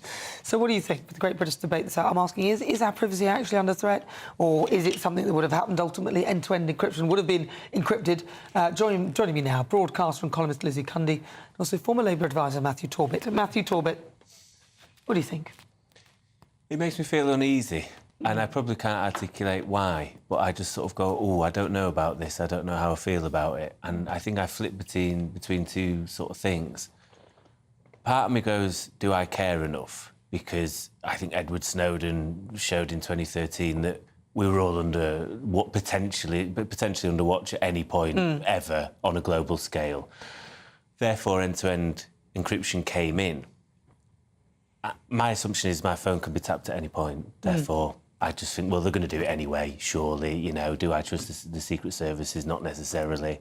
On the flip side, though, I think it was interesting what your previous panellists said. I think we do have the right to have secrets if we wish. And do we want the government able to pry, or the Secret Services to pry into every facet of our lives if they wish to? And I thought you made some interesting points of if somebody really wished to do you harm.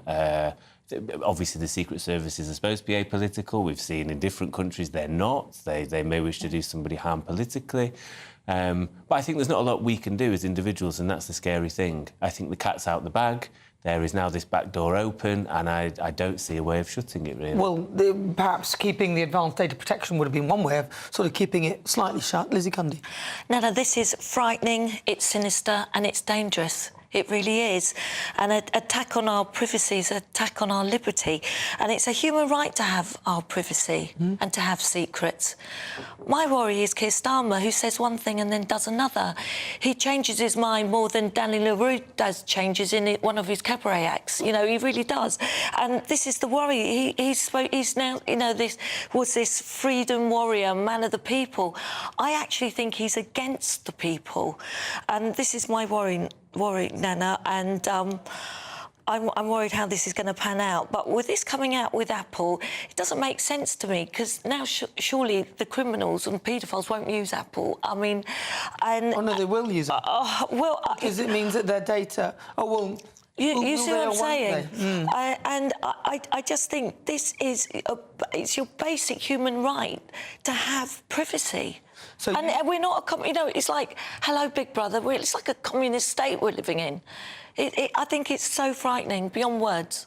So you think that bad actors will avoid it because they could be exposed more easily? Exactly. Well, that's not such a bad thing, is it? But then on the flip side, bad actors can get in and access your data and look at your things on your phone. And so if you're a paedophile who is a bad actor who's able to get behind all that, then you can actually sneak on other people's data. Exactly, and you've got poor Mrs Miggins down the road. You're going to get into her bank details. Do you know what I mean? It doesn't make... It's just so wrong in every way. Passwords as well. I mean, it was interesting. I'd not seen those previous comments from Keir, I assume from his time as DPP or whatever else. It's in 2015. OK, so it's interesting because, in principle, I don't disagree with him. It shouldn't be broad brush. It should be focused on those that, you know, want to maybe do us harm or cause espionage, terrorism or whatever else. Well, I'm no expert. I can only assume it may be a technical or logistical issue, because I don't know how hard or easy it is, or maybe ethical it is, to ask someone at Apple or whoever oversees it, or someone at GCHQ, to go looking into individuals' certain back doors, as opposed to having a back door that you can go into every so often. I think potentially, if you gave somebody at GCHQ or wherever else the power to go into individual people's certain digital backdoors, that could cause further bad faith actors, I think. So I don't know if it's a logistical thing. I think in principle what Keir said in 2015 is right. I wouldn't necessarily disagree. Let's just spy on those that are on prevent lists and whatever else, and maybe we stop people causing harm. So it never works like that. They always say that. And then the problem with this, and I think it's something that they haven't even observed, is that their data will be compromised. Their photos will be compromised. Their lives can be exposed. And if anything, they're the ones that should fear this more than everything, because as we've discovered with them, they have so many skeletons in their closet, which was the point I made in my monologue. Exactly. Well, exactly. They do. In the Labour Party, it seems like every day there's a new scandal, doesn't it? So this is certainly not going to help them out. But for me, it makes me feel very uneasy. And I'm very, very frightened about it. Yeah, I'm not sure why they should be doing that right now. I don't understand it. Is it a distraction tactic? What's the point of talking about that now? They could wait for the so-called 10 years, as Jasper mentioned, that in 10 years encryption probably won't work anyway. I think that's potential, but then I think, did he not also say, you know, the likelihood of security and data is just not going to be a thing? Like, we're just going to be totally open. I can only assume, again, because this seemed to come out of nowhere on the news for me yesterday. I'd not seen any trail up to this. But I suppose if you're potentially under pressure due to recent events, such as things like Southport and what appears to be miscommunication or a lack of communication between terrorism police and local police and access to data and all the rest of it, maybe this is a easy cop-out for the government to go, no, we're cracking on with this and we want to stop people doing bad things and stuff like that. Yeah, I mean, look, 99% of us are going to be, you know, aren't doing anything wrong. But that 1%, now we're suffering because of the criminals. It's not fair. It's not... It makes me feel like we're living in China or something. It's like we're in a communist state. Well, what would you say to people... No, I don't believe this, but to play devil's advocate, you say 99% play by the rules, and that's likely true. Well, you know, I'm not saying the government would, but what people on the other side of the argument would say is, well, if you've done nothing wrong, you've got nothing to fear. What's wrong with us looking through your... But you shouldn't live like that. Yeah, I know. But you should say... But you should be able to have secrets. You should be able to have private conversations. That's not a realistic argument, I think, because if you say that, so I've got nothing to fear, it's not that, is it? It's just that somebody can manipulate my data and use it against me, even if I am not doing anything bad. So, for example, let's talk about debanking. They could debank you because they think that you've said something they disagree with. Yeah. And they've looked through your things and found something they don't like. And suddenly you can't even get a mortgage or you can't get any of the things simply because somebody else has made a judgment on something that you may have said or they've seen that was something that was hidden, and they're now going to treat you like you're some sort of... They're going to cancel you. And we've seen very decent, sensible people being cancelled for what we would call as normal speak. Exactly. And you're going to think twice before you send a meme now, aren't you? You're going to think, oh, good, should I send it? What if I send just something as simple as a meme that I find funny? Somebody else will look at that and go, oh, she sent that meme. She's part of the bad meme senders club. We don't like that. We're going to deal with her in this way. Correct. And then your career's destroyed. And then they go, oh, no, sorry, we made a mistake. But I think that's the problem with WhatsApp anyway, and we've seen it sort of with Labour MPs recently. I think the problem is if you try and be funny on WhatsApp and places, it can be easily taken out of context because you can't tell the context some things are certainly sent in sometimes. No, what Andrew Gwynn said was not funny. Oh, I agree. That was disgraceful. No, listen, I'm no defender of the MPs that have been in trouble. They're stupid for putting stuff like that in writing in the first instance. And they should know that... But is this a deflect? They should know that this is a ridiculous thing to put down in any case. But anyway, we've got to move on. We've got to get to the news. You're with me, I'm Nana Akua. This is GB News. We're live on TV, online and on digital radio. Coming up, it's time for another great British debate. And I'm asking, are Labour betraying Brexit? But first, let's get your latest news headlines with Tatiana Sanchez.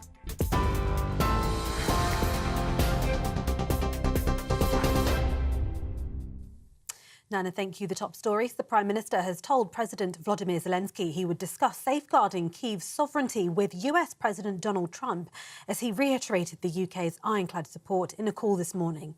And Sir Keir Starmer and the European Commission President Ursula von der Leyen have also agreed Europe must step up for the good of the collective European security in a call today as well. While this comes as Starmer is expected to confirm a timeline to raise defence spending as he prepares to travel to Washington to meet Donald Trump next week. The Prime Minister will have to walk a tricky line stateside, balancing the UK's support for Ukraine with the need to keep the US on side. And that's as President Trump has accused Emmanuel Macron and Sir Keir Starmer of doing nothing to end the war. Meanwhile, he also said Volodymyr Zelensky and Vladimir Putin need to get together, and he thinks a peace deal can be done. Meanwhile, hundreds of people are gathering in support of Ukraine as they march to the Russian embassy in central London.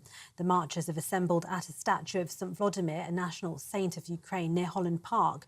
Protesters are carrying placards including "Stand with Ukraine, up to Putin and Trump, don't betray Ukraine." Elsewhere, the 3 hostages released by terror group Hamas this morning have now entered into Israel, with the Israeli military reporting the 6th hostage has also been handed over and received by the military. Those returned are the last living hostages from a group of 33 being freed in the first stage of the ceasefire deal that took effect on the 19th of January. Israeli hostages Tal Shoham and Avira Mengistu were handed over to the Red Cross this morning. And finally, 3 people have been arrested in connection with the disappearance of a man who went missing more than 20 years ago. Robert Scott Clive, known as Scott, was last seen on the 10th of October in 2002 following a night out in North Shields, North Tyneside, where he'd moved to from Scotland a few months earlier. A murder investigation was launched despite no body being found.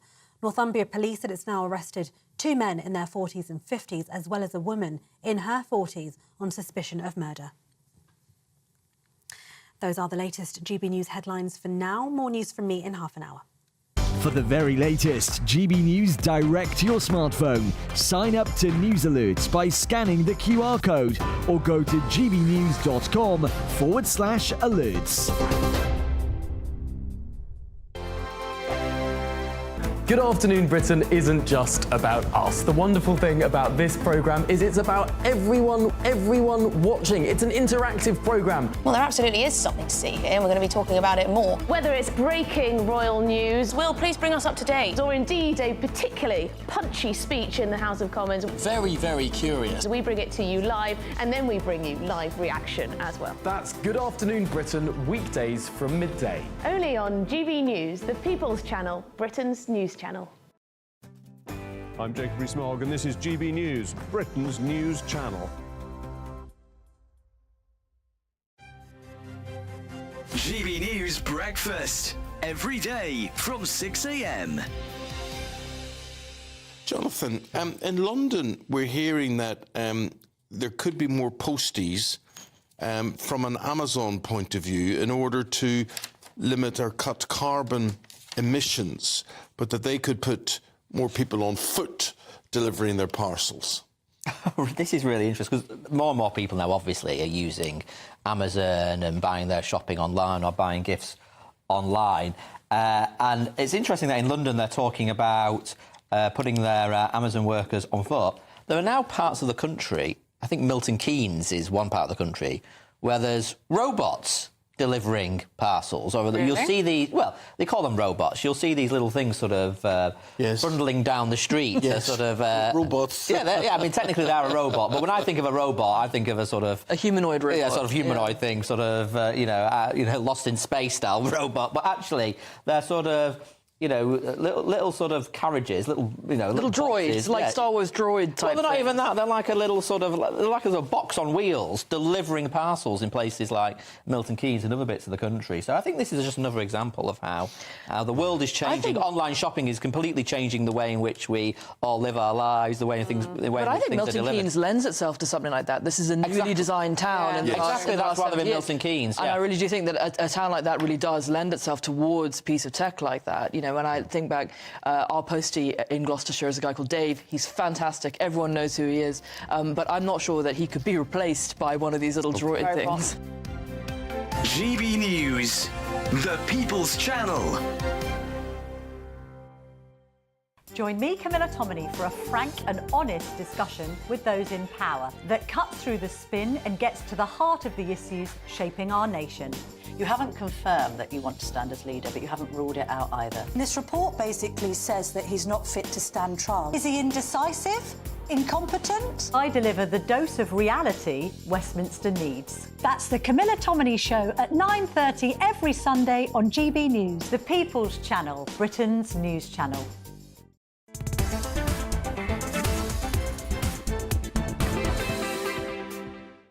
"37 minutes after 4 o'clock. This is GB News. We are Britain's news channel. I'm Nana Akua. Welcome. If you just tuned in, good to have your company. It's time for the Great British Debate this hour. And I'm asking, are Labour betraying Brexit? The government is preparing to offer the EU an Australian-style youth mobility scheme, allowing tens of thousands of youth workers and students to live and work in the UK for up to 3 years. Now, the move is said to help businesses struggling with labour shortages, whilst also giving young Brits more opportunities in Europe.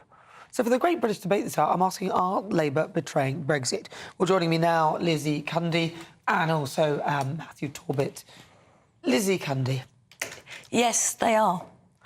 I think Keir Starmer needs to remember 17.4 million voted for Brexit. And this will be the hugest, greatest Brexit betrayal.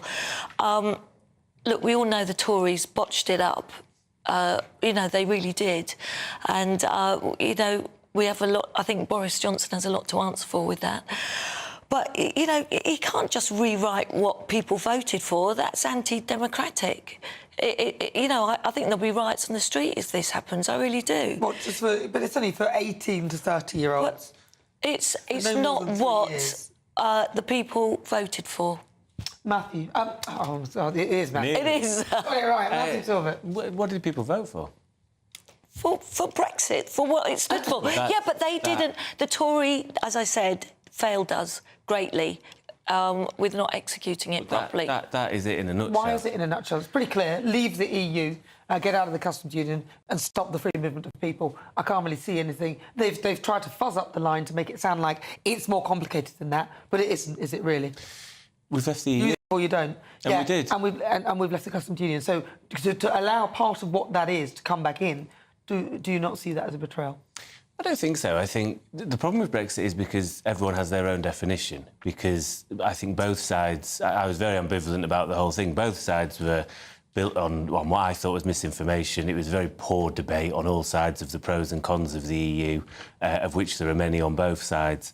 The ballot paper said, we'll leave the EU. We've left the EU. We are not going back in. I think, it'll be many lifetimes until that becomes a foreseeable thing anyway. It doesn't appear to have worked. Some of us... I was always a reluctant Remainer anyway. I could see both sides. And I was not one of these second referendumers. I thought, why shoot yourself in the foot economically? I'd have took a very sort of soft Brexit. However, the government has tied itself in knots over this sort of stuff because you cannot talk about growth while saying you're going to cut immigration. Because that, for me, is oxymoronic, because we do have labour shortages. We want to build 1.5 million houses when previous governments of all stripes have not trained their own homegrown workforce. Therefore, we have a lack of people within the building sector and other similar sectors. So we've got businesses still feeling the effect of COVID, and I think people forget that. It's wiped out huge, large parts of hospitality, other parts of our infrastructure, and therefore an opportunity for people coming and going both sides. I think to cap it at 3 years is good. The international students, unfortunately, currently prop up our universities because Tony Blair encouraged them to basically turn into businesses and charge larger tuition fees. So I think if we don't have some element of youth migration in particular, universities will go bust. It doesn't make any sense, though. It doesn't make any sense. Because what we have is that they will come here, which is fine, for their 3 years. They'll undercut the Indigenous workforce here. There is no incentive for the millions of people who are currently taking benefits. So you said that there's not enough people here to do the job. There are, but there's just a lot of them taking benefits or don't fancy the job. It'll only pull the wages down, and it won't encourage people in this country to go to work because they won't see the point. Whereas these people, these students, will live in accommodation where 4 or 5 might live in a room, which is affordable as in that way. But if you live here, you can't live like that. So it doesn't really Well, I think you have to give the incentive to an extent. I think that speaks to the benefit system being broken. 40% of people on benefits are in work. So what we're all doing as taxpayers are subsidising quite poor wages. Well, if you bring in more people from another country to then undercut the workforce here, then you'll end up with giving out more benefits, is my point. Lizzie? Yeah, and Matthew just brought up saying after COVID it's been really tough. So why isn't Keir Starmer then, helping small businesses? Why is he increasing the national insurances? Why isn't he doing this 4-day a week? Why isn't he making people get back out to work? We're breeding a nation of hermits that still want to stay in from the pandemic. We really are.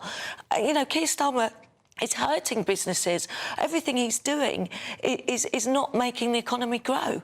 So, you can see that yourself, surely. No, I said at the time I could see in theory why you would put up national insurance contributions, because you'll bring in billions of pounds. However, you have to appreciate that if you do that, it will cause inflationary measures, which we've now seen borne fruit after 2 or 3 months in the fact that inflation is at 3%, not 2.5% as the Treasury expected. It's economically illiterate, and therefore, I do think more support should be given to businesses. I see back home in Manchester as well as down here in London, businesses going to the wall all the time, pubs going to the wall all the time, and therefore people can't go out. And there is no social scene in many of our big cities, and certainly not to the extent that you would see in other parts of Europe, because the support hasn't been there. However, we go back to the idea of this being a Brexit betrayal. I still don't think people will watch this, Joe Bloggs at home, and go, oh, he's betrayed everything I voted for now. Because for me, personally, we may as well have had a referendum on immigration. Well, it was on immigration and jobs. Problem, then you don't bring in more immigration. It just doesn't make any sense to me. We have an immigration problem. They're now talking about bringing in more immigration. It seems utter madness to me. But this show's nothing without you and your views. Let's welcome our great British voice, their opportunity to be on the show and tell us what they think about the topics we're discussing. Let's have a chat to Ian. He's Ian Fox in Leicestershire. Ian, what do you think? Is this a Brexit betrayal? Well, Nana, nice to be here. And I have to say, it is absolutely a betrayal of Brexit, but more importantly, it's a betrayal of our young people. It's going, as you said, to suppress wages. That's what's going to do. It's going to reduce the onus on employers, which is why it surprises me that Labour aren't more against this, for employers to actually carry out proper training for young people, to actually give them apprentices that matter. I've worked in the training industry. I've worked for awarding organisations. I've dealt with this at fairly senior levels, and to be honest, it's a scam. And the bottom line is, Nana, these people are being given qualifications that, like confetti, they're just not worth the paper that they're written on. And this is the problem when you have this kind of socialist approach, in my view. And Brexit was meant to be a freeing up, a tearing up of the red tape, a moving forward, a setting of our own steps, our own path, forging that path, not being afraid, but we are. And we've got a government that's more afraid than the Tories were, which is appalling. They're definitely, I think, worse. Ian Fox, really good to talk to you. Thank you so much for your thoughts. Can I just say, Nana, please go for it, Ian. You've got about 10 seconds. Yeah, just to say what's really important here for me, somebody who lives in Leicester, is that Labour have had a real opportunity. They could make a real difference, but they're afraid to. And what you said right at the beginning, all of the things I wholeheartedly agree with. Nana, you're a star. Thank you, Ian. You take care of yourself. Yeah, you can say that. Give me time.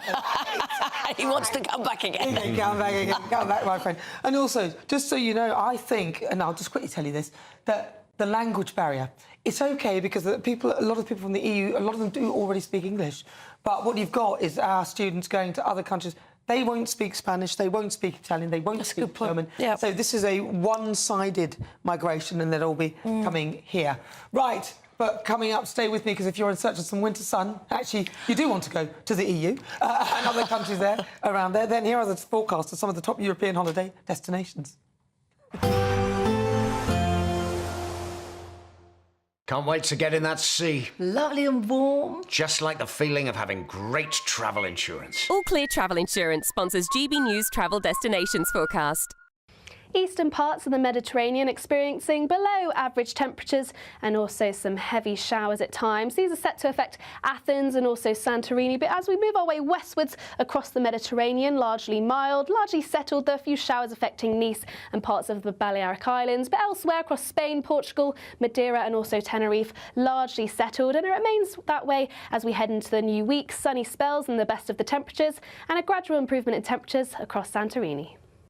All Clear Travel Insurance sponsors GB News travel destinations forecast.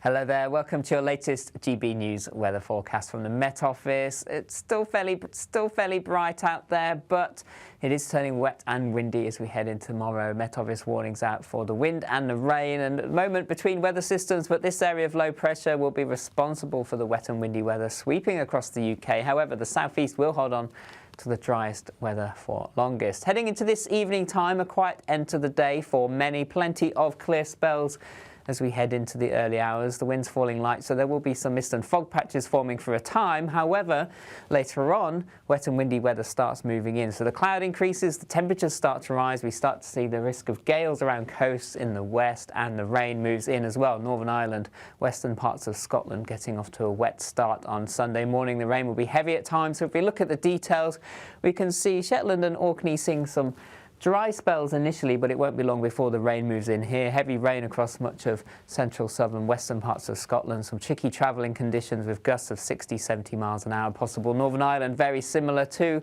Parts of northern England dry in the east, but wet in the west. Outbreaks of rain moving into Wales, the West Country as well through the morning. This turning increasingly heavy.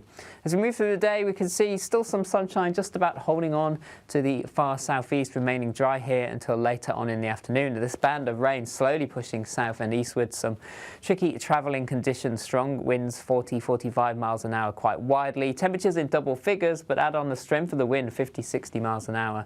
It will be feeling cooler out there as well. So there could be some local travel disruption through into the evening time. Flooding is possible. Met Office rain warnings also out across western parts of the UK. Into the evening time, the rain reaches the southeast, something a little blustery coming into the northwest. And the outlook for next week is more of the same. Sunny spells, scattered showers, temperatures largely above average.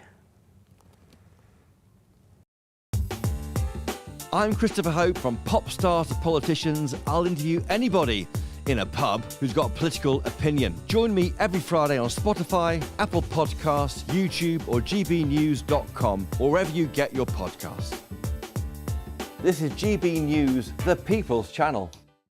We're proud to be GB News, the People's Channel. And as you know, we always love to hear your views. Now, there's a new way of getting in touch with us at gbnews.com/yoursay. By commenting, you can be part of a live conversation and join our GB News community. You can even talk to me, Bev Turner, or any of the members of the GB News family.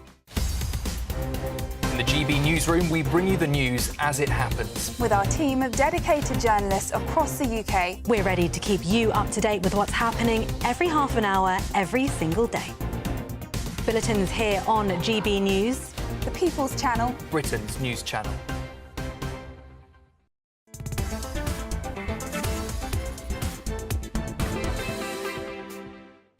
Good afternoon. It's 51 minutes after 4 o'clock. I'm Nana Akua. This is GB News. Now, German voters will head to the polls tomorrow to decide who they want to lead the next government. So who's going to win? Well, joining me now, I've got writer Alexander Bowen. Alexander, so talk to me about all of this.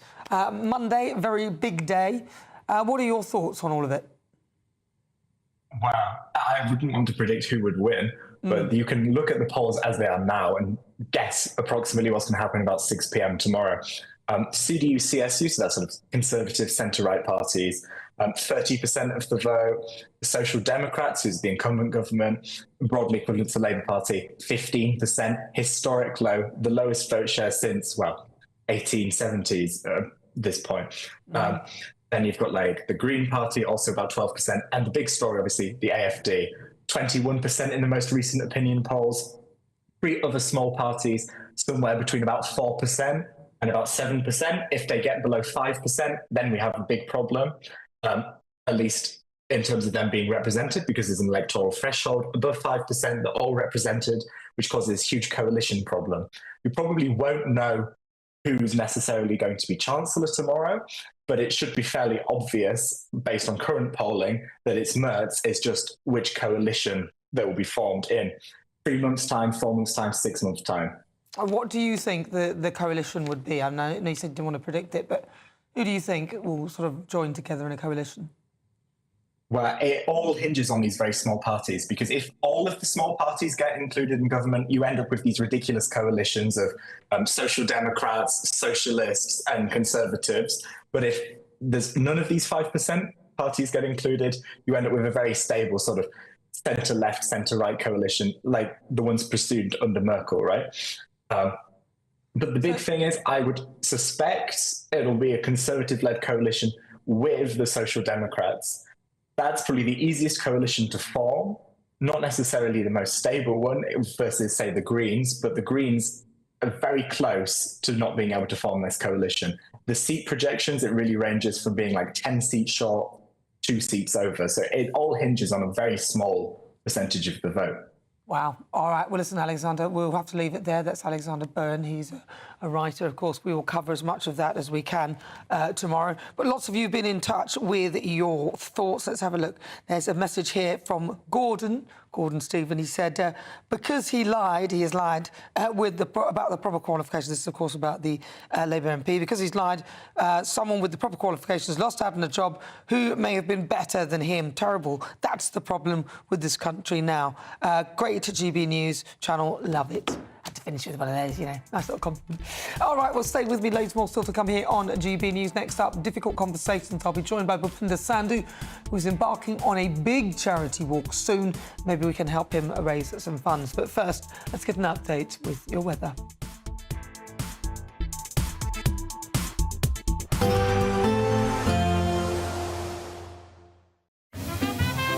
Heavy showers first thing will be followed by a warm, cosy day. Boxed Boilers, sponsors of weather on GB News.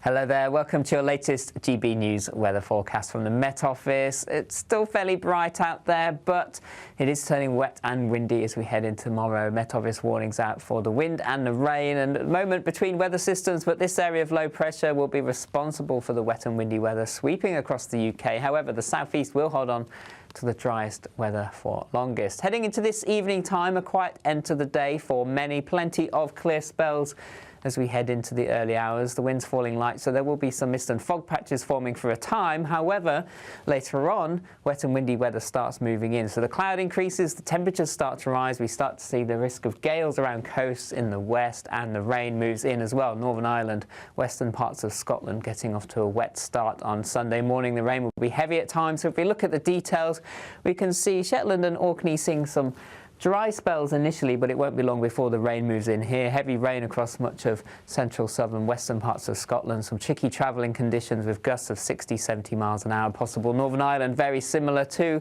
Parts of northern England dry in the east, but wet in the west. Outbreaks of rain moving into Wales, the West Country as well through the morning. This turning increasingly heavy.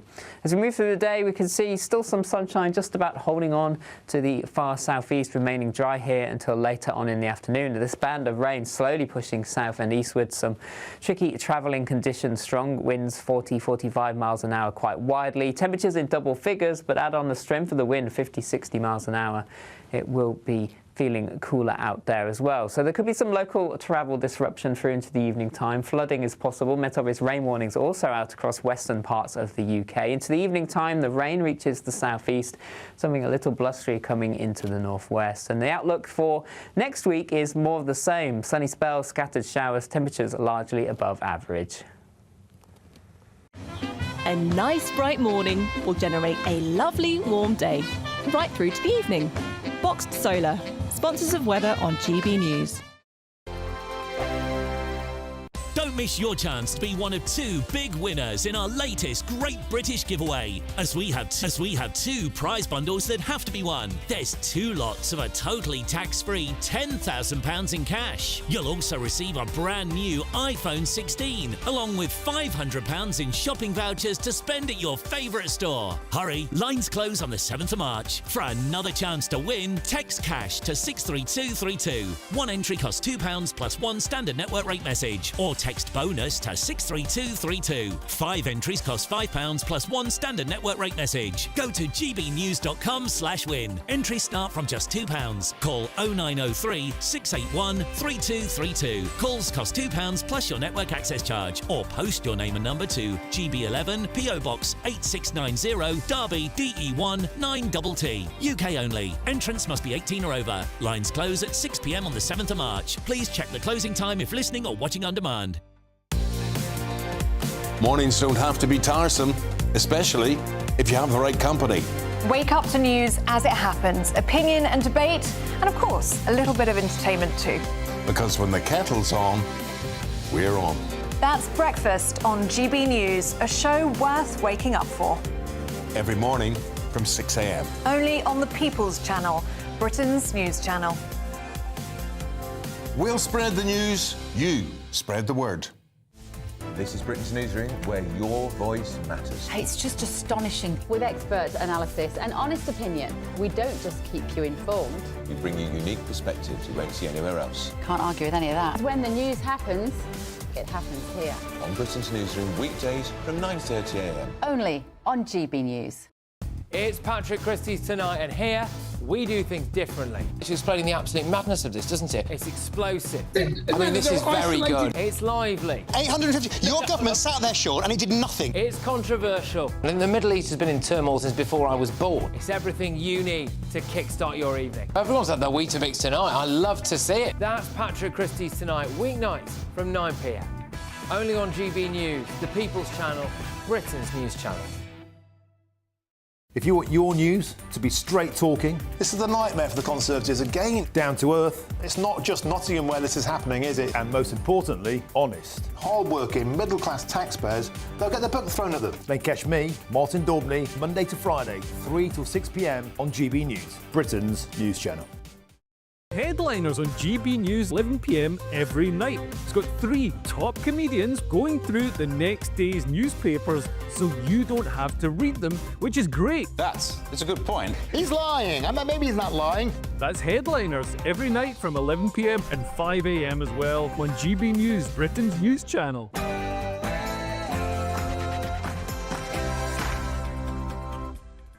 Hello, good afternoon and welcome to GB News. We're live on TV, online and on digital radio. I'm Nana Akua. It's 5 o'clock and in the next hour, me and my panel will be taking on some of the big topics hitting the headlines right now. This show is all about opinion. It's mine, it's theirs and of course it's yours. We'll be debating, discussing and at times we will disagree, but no one will be cancelled. So joining me today, former Labour advisor Matthew Talbot and also broadcaster and columnist Lizzie Cundy. In my niggle, I took on Big Brother Britain as Apple remove a major security tool for millions of iPhone users in a clash with Keir Starmer's government. Is this the start of Stasi surveillance-style Britain? Bit of a U-turn from what the Prime Minister said 10 years ago. Surveillance should be targeted at those that need to be identified, etc., but it shouldn't be general and shouldn't apply to the public in general. If you missed it, you can catch up on GB News' YouTube channel. Sir Keir Starmer said is it time for Europe to step up and take charge of his own security ahead of his meeting with Donald Trump in Washington next week. Then, for the Great British Debate this hour, I'm asking, is Sir Keir Starmer right to continue supporting Ukraine? The poll is up on the GB News website. Cast your vote now. And in an exclusive GB News, Boris Johnson is rumouredly plotting to come back. Really? Which could leave Nigel Farage, not come back to GB News, I don't think he ever came here, but Nigel Farage facing a huge threat. So I'm asking, can Boris Johnson save the Tories? Difficult Conversations is coming. I'll be speaking to Bhupinder Sandhu, a mindfulness coach. He's currently attempting to walk 160 miles to raise money for charity. He'll be walking from London to Brighton. But before we get started, let's get your latest news with Tatiana Sanchez.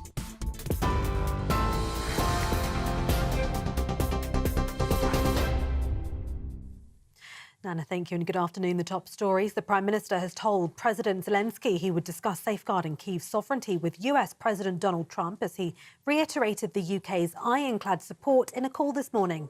And Sir Keir Starmer and the European Commission President Ursula von der Leyen have also agreed Europe must step up for the good of the collective European security in a call. This comes as Starmer is expected to confirm a timeline to raise defence spending as he prepares to travel to Washington to meet Donald Trump next week. The Prime Minister will have to walk a tricky line stateside, balancing the UK's support for Ukraine with the need to keep the US on side. Well, that's as President Trump has accused Emmanuel Macron and Sir Keir of doing nothing to end the war in Ukraine. Meanwhile, he also said Volodymyr Zelensky and Vladimir Putin need to get together and thinks a peace deal can be done. Meanwhile, hundreds of people have gathered in support of Ukraine as they march to the Russian embassy in central London today. The marchers have assembled at a statue of St. Vladimir, a national saint of Ukraine, near Holland Park. Protesters are carrying placards including "Stand with Ukraine," "Up to Putin and Trump," and "Don't betray Ukraine," and "Ukraine defends peace for the entire Europe." The 3 hostages released by terror group Hamas this morning have now entered into Israel, with the Israeli military reporting the 6th hostage has been handed over and received by the military. Those returned are the last living hostages from a group of 33 being freed in the first stage of the ceasefire deal that took effect on the 19th of January. Israeli hostages Tal Shaham and Avira Mengistu were handed over to the Red Cross early this morning. While this comes as Israel's army have reported that the body of Hamas's hostage Shiri Bibas has been identified. They say it's likely she was killed while in captivity with her 2 young sons. It follows outrage from the Israeli Prime Minister Benjamin Netanyahu when she was not among the 4 bodies handed over earlier in the week. The Foreign Secretary has called Hamas's failure to return the right body of the Israeli hostage sick and abhorrent. In other news, a 3-year-old girl has died after being hit following a tram crash in Manchester. Police are currently in attendance in Mosley Street following the collision between a Metrolink tram and a white Mercedes-Benz van. Greater Manchester Police said the girl was taken to hospital after the crash, but she died from her injuries. No arrests have yet been made. Elsewhere, 3 people have been arrested in connection with the disappearance of a man who went missing more than 20 years ago. Robert Scott Clive, known as Scott, was last seen on the 10th of October in 2002 following a night out in North Shields, North Tyneside, where he'd moved to from Scotland a few months earlier. A murder investigation was launched despite no body being found. Northumbria Police said it's now arrested 2 men in their 40s and 50s, as well as a woman in her 40s on suspicion of murder. Elsewhere, German voters will head to the polls tomorrow to decide who they want to lead the next government.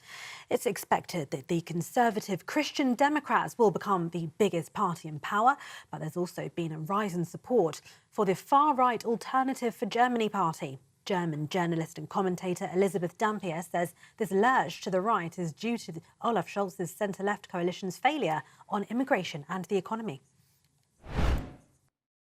The current government, or the government that's going away now, has had some issues. That's why it failed, especially when it comes to the economy and migration. And there's a cost of living crisis in Germany, and these parties have failed to address them. So you can always see that on the 2 ends, people want solutions. And South Wales Police have revealed plans to use live facial recognition cameras in Cardiff during this year's Six Nations Rugby Internationals. The cameras will be placed at key points across the city centre and will alert officers to anyone who is on a predetermined watch list with the aim of keeping visitors safe. But critics have raised serious concerns, claiming it'll turn Cardiff into an Orwellian zone of biometric surveillance. GB News spoke to some residents in Cardiff. I don't really have an issue with it or anything. I think as long as it's there and it's for the safety of everybody, if anything was to sort of happen, that they'll be able to maybe zoom in to the culprits and things like that. We are one of the most watched countries in the world, so it was going to happen eventually. There's not a lot we can do about it unless we're walking around with masks on, and that's not going to go down very well, is it? I'm okay because I try and keep to the laws, and so yeah, not bothered by that. I haven't got a problem with it, to be honest. Yeah. I think it's a good thing. Yeah, absolutely. The way things are going, safety for people as well, you know. So yeah, I'm all for it. And those are the latest GB News headlines. For now, it's back to Nana.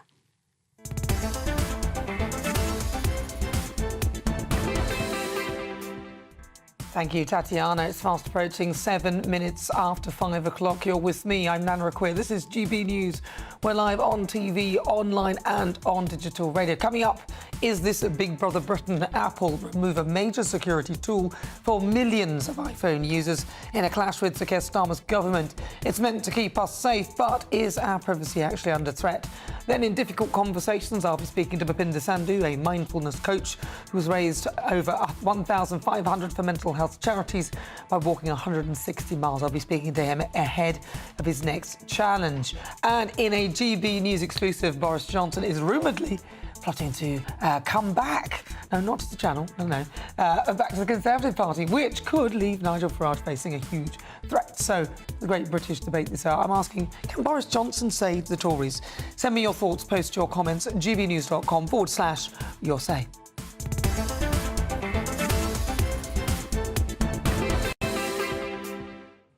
So good afternoon. Now, this is quite a big story, really, if you are somebody who's concerned about your online safety and, of course, if you're an iPhone user or somebody who uses Apple products, because Apple have been forced to take the unprecedented step of removing its strongest data security feature from the UK. So only us, not the EU, not the United States, but just the UK. After the government demanded access to the user data. Now, that's despite data encryption being a key historic selling point for the company. So that basically means that only you can read the data. You use an Apple device like your iPhone, you are in control of your data, where it is stored, and who can access it. Yeah, well, not now. The change means that iCloud storage will no longer be encrypted, making personal files accessible to both Apple and officials with a warrant. Now, in response, the company has slammed the government's demands, warning that if it creates a backdoor, it could be exploited by bad actors. Well, joining me now, political commentator Lee Harris. Lee Harris, I know you're often on my panel. I think you're on next week. And you're also quite vocal about this particular aspect. Some people are sitting quietly, watching football, watching rugby, doing something else. This is hovering in, has just arrived in through a backdoor, whilst it's also creating one. What do you think? Well, as you've rightly pointed out, they're removing this advanced data protection from UK users after a secret Labour government order under what's called the Investigatory Powers Act, IPA.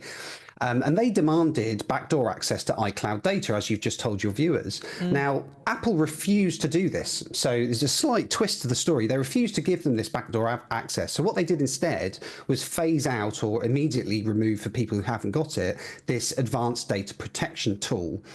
Now, what this basically means is as you've, again, already pointed out, is that your data that you kept that was told was private and only you could access. And the reason that that worked is because the keys to that data was kept on your phone locally on your device. Now, what's going to happen now is that key is going to be kept with Apple.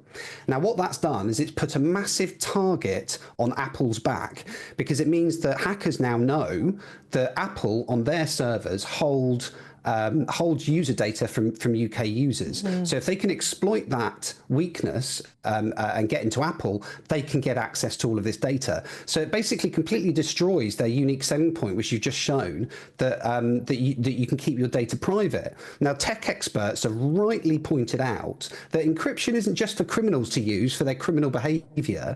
It's a shield for millions of law-abiding citizens, businesses, and critical infrastructure. And let's be honest, this is a massive invasion of privacy from a government who, quite frankly, so far have proved that the powers that they have will be abused.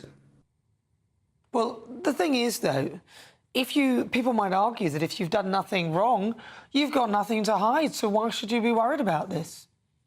That's a reasonable argument, one I would agree with. But there is a lot more to think about. If you think about, for example, COVID.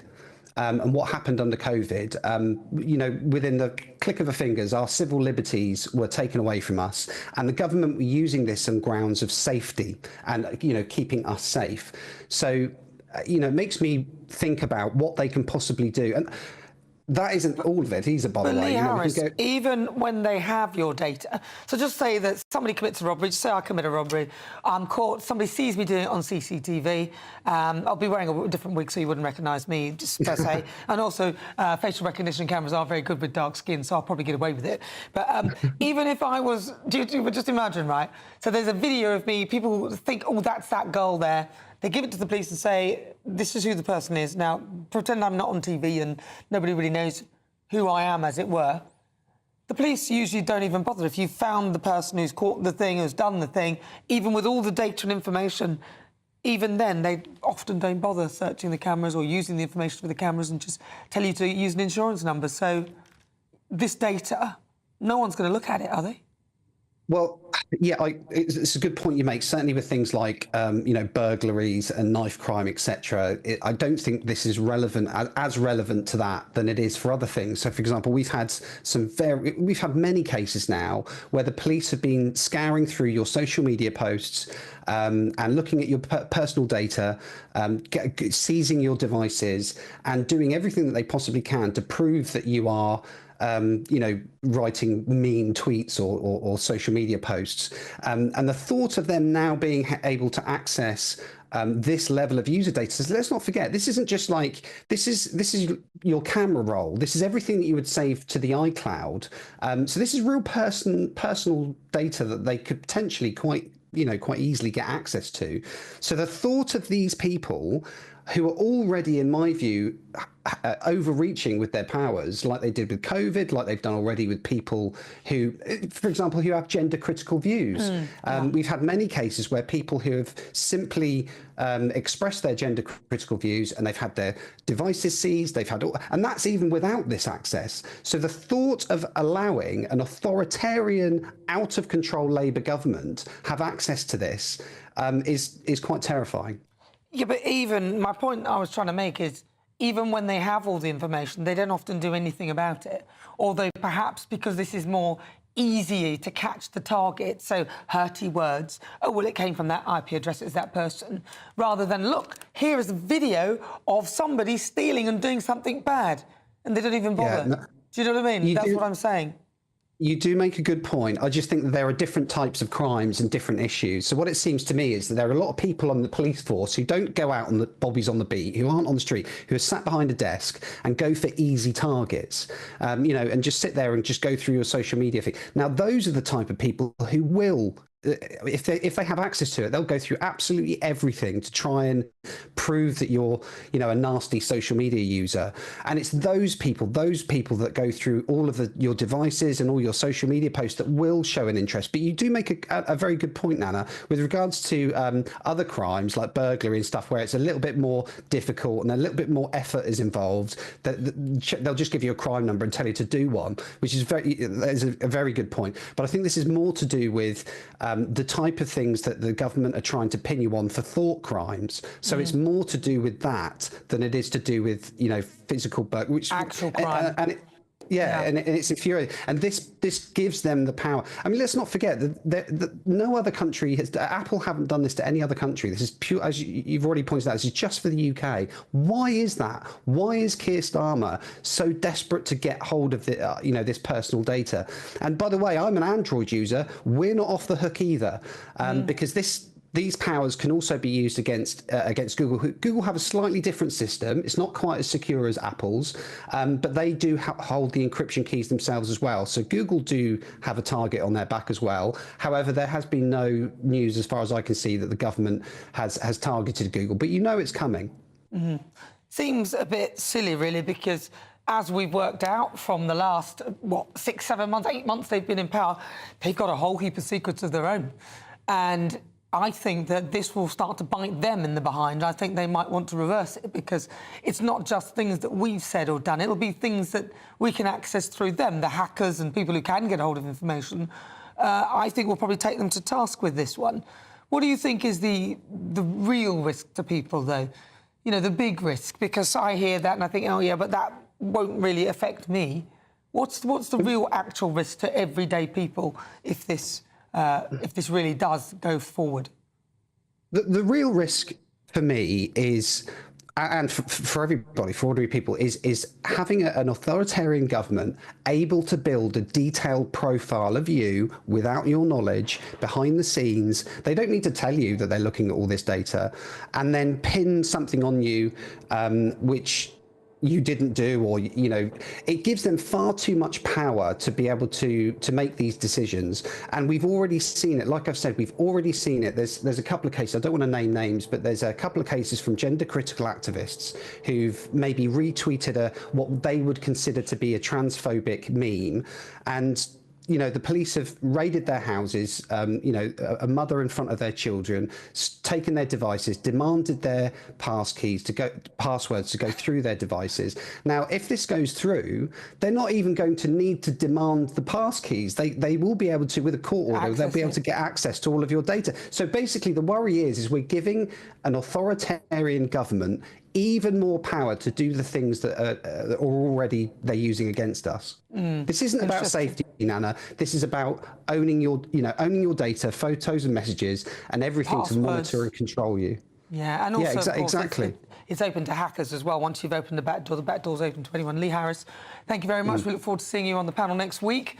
That is political commentator Lee Harris.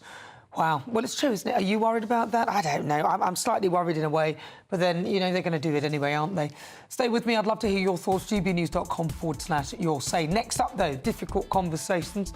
I'll be joined by a man who has walked a whopping 160 miles for charity, and he's about to do another challenge. Don't go anywhere. We're proud to be GB News, the People's Channel. And as you know, we always love to hear your views. Now, there's a new way of getting in touch with us at gbnews.com/your say. By commenting, you can be part of a live conversation and join our GB News community. You can even talk to me, Bev Turner, or any of the members of the GB News family. GB News Breakfast. Every day from 6 a.m. TikTok chefs, Instagram chefs, that they put children off or young people off of cooking because it's so expertly done they can't do it. No, my young lad, he's 17, he is amazing in the kitchen. Oh, he is. He's amazing in the kitchen. And he gets it all off TikTok. He comes down, he can put burgers, wraps, stews, curries, sauces, and the smells in the kitchen. I said, where'd you get these? Oh, just TikTok, I'm trying it out. And it's just amazing the things that he can conjure up. So for some people, it might be... it's an inspiration for him. So they're saying that's intimidation. For my boy, it's an inspiration. They say it's entertainment. For my boy, it's an infomercial. I watch him doing his stuff. At that stage, I could do baked beans on toast and knock up a salad. That was it.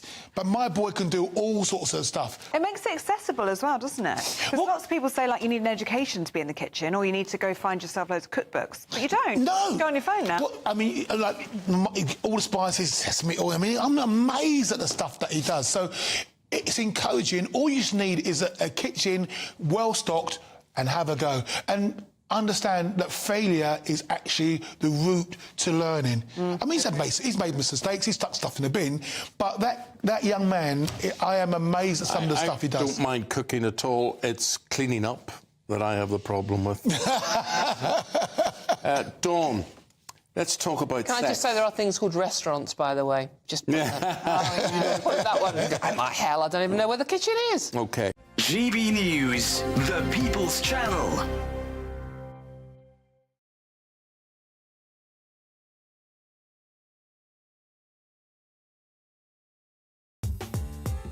I'm Christopher Hope. From pop stars to politicians, I'll interview anybody in a pub who's got a political opinion. Join me every Friday on Spotify, Apple Podcasts, YouTube or gbnews.com, or wherever you get your podcasts. This is GB News, the People's Channel.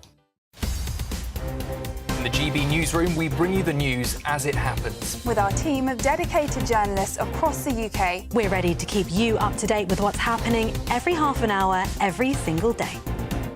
Bulletins here on GB News. The People's Channel. Britain's news channel.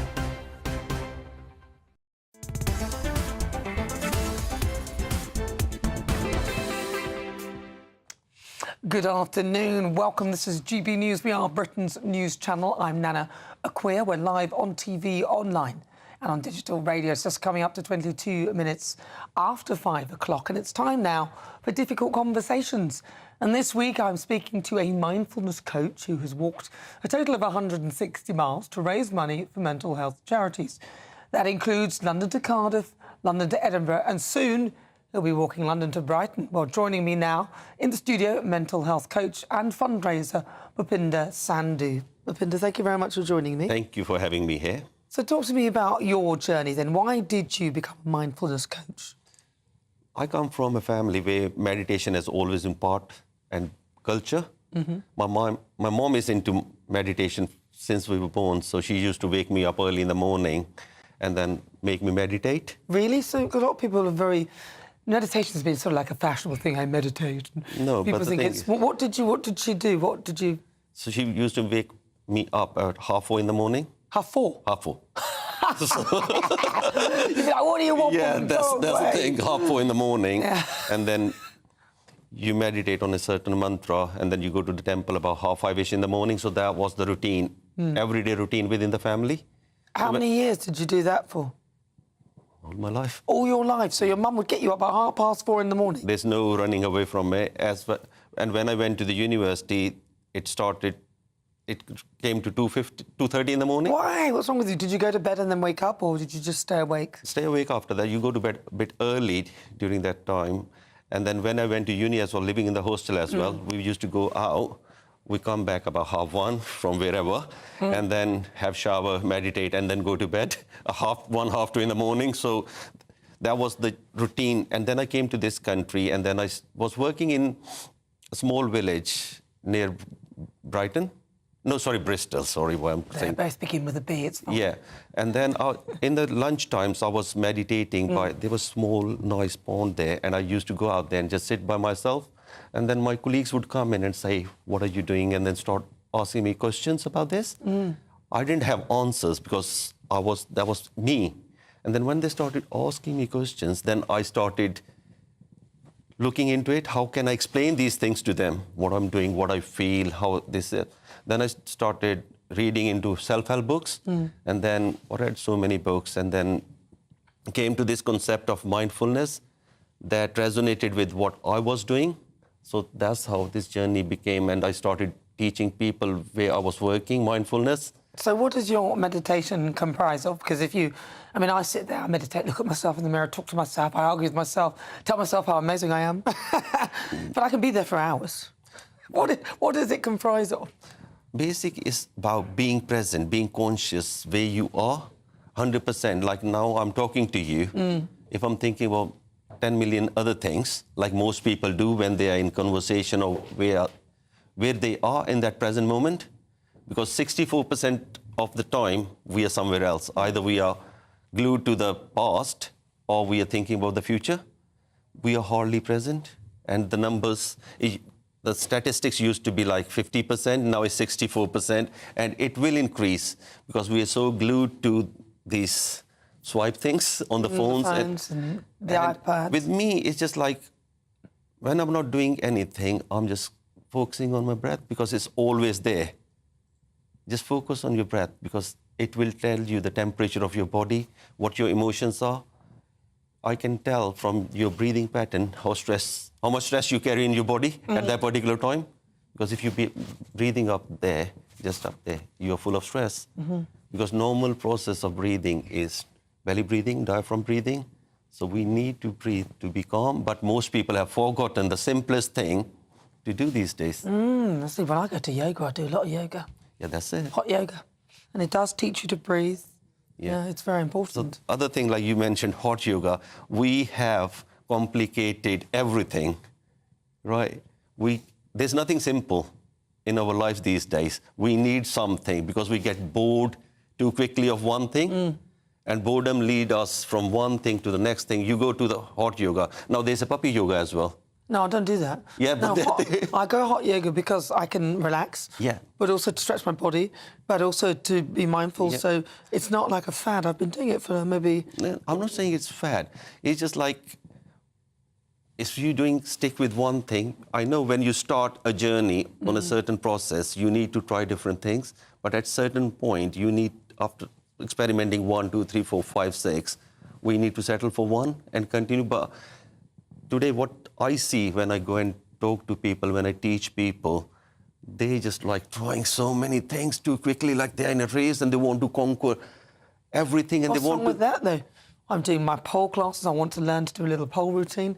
I'm learning to play the piano to keep my brain That's active. good for you. These are good things, surely. It's good, but I'd also have a moment, like I said, where I will meditate, as in talk to myself for ages in the mirror, and and I say that, but I'm being honest.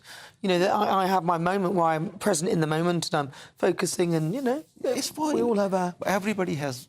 But the thing is, what's the stress levels? Are you sleeping properly? That's the problem. The question we need, because in life we have answers for everything, but where the problem lies is we have forgotten to ask the right questions, because it's hard to ask the right question. We go home, I'm tired, I'm stressed, but do we ever ask why I'm tired, why I'm stressed?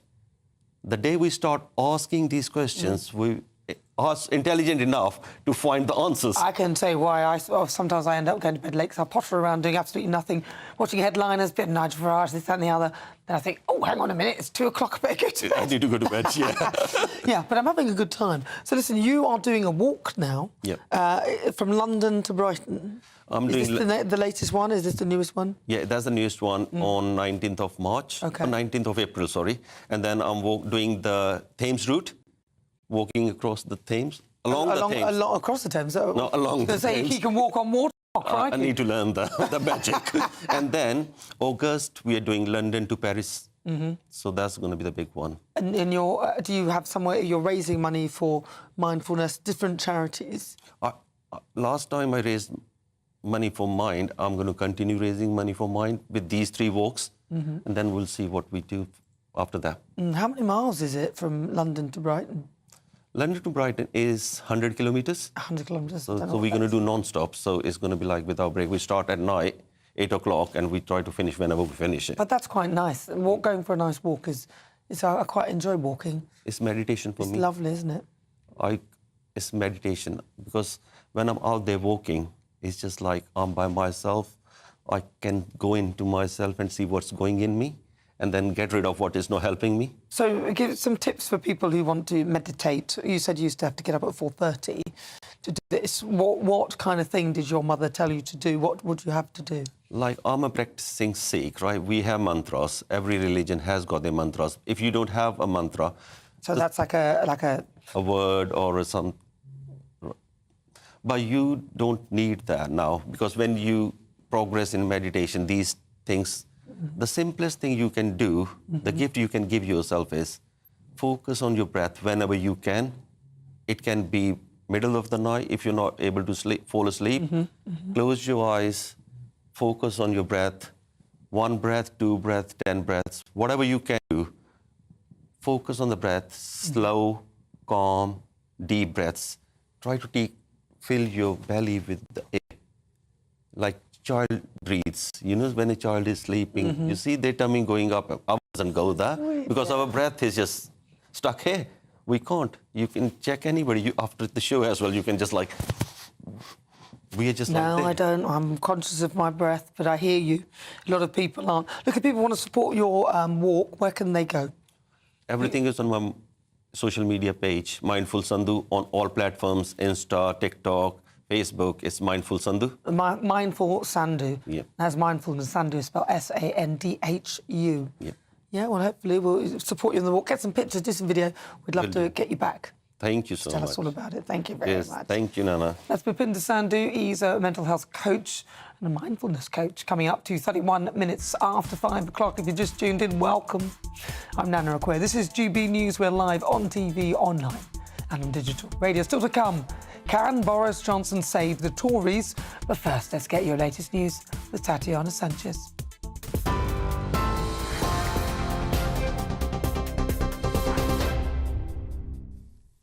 Nana, thank you very much. The top stories. The Prime Minister has told President Zelensky he would discuss safeguarding Kyiv's sovereignty with US President Donald Trump as he reiterated the UK's ironclad support in a telephone call this morning. And Sir Keir Starmer and the European Commission President Ursula von der Leyen have also agreed Europe must step up for the good of the collective European security in a call today. This comes as Starmer's expected to confirm a timeline to raise defence spending as he prepares to travel to Washington to meet Donald Trump next week. The Prime Minister will have to walk a tricky line stateside, balancing the UK's support for Ukraine with the need to keep the US on side. Well, that's as President Trump has accused Emmanuel Macron and Sir Keir of doing nothing to end the war. Meanwhile, he also said Volodymyr Zelensky and Vladimir Putin need to get together and thinks a peace deal can be done.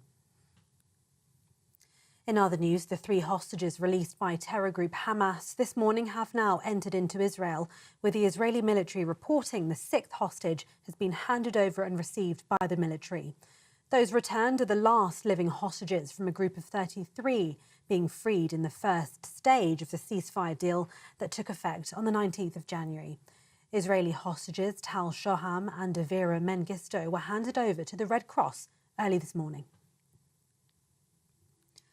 And 3 people have been arrested in connection with the disappearance of a man who went missing more than 20 years ago. Robert Scott Clive, known as Scott, was last seen on the 10th of October in 2002, following a night out in North Shield, North Tyneside, where he'd moved to from Scotland a few months earlier. A murder investigation was launched, despite no body being found. Northumbria Police said it's now arrested 2 men in their 40s and 50s, as well as a woman in her 40s on suspicion of murder.